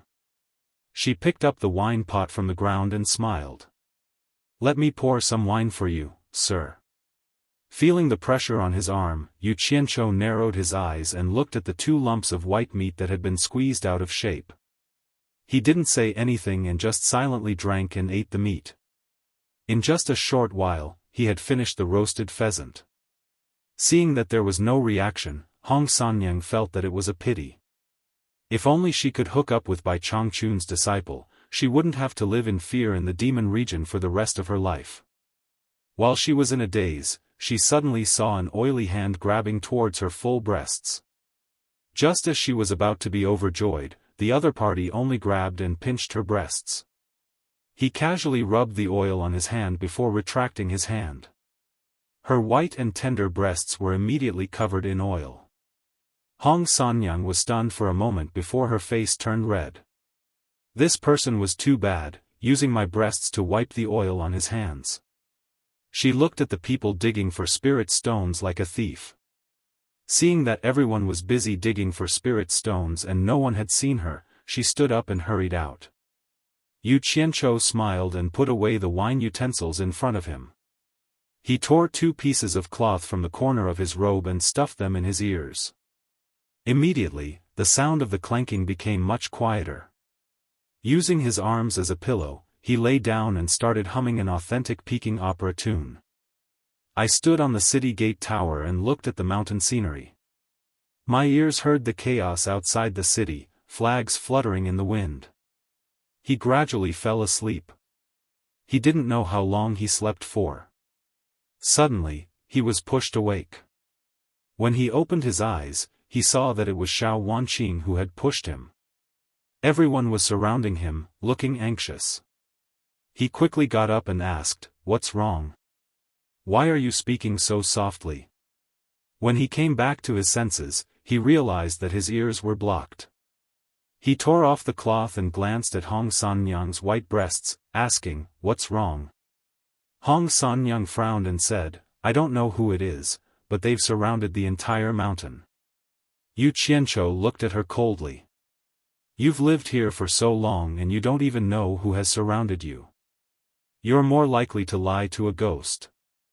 I'd like to see what you're up to." Without another word, he dashed out. The group followed him out. When he reached the top of the mountain and looked down, he saw a circle of people at the foot of the mountain. There were more than 10 people holding torches and galloping up the mountain on horseback. Under the illumination of the torches, their armor was clear. Who else could it be but Ghost General's men? Only Ghost General and his gang would pretend to be soldiers even though they've clearly become ghosts. If even I can see it, how can you not see it, Hong Sanyang?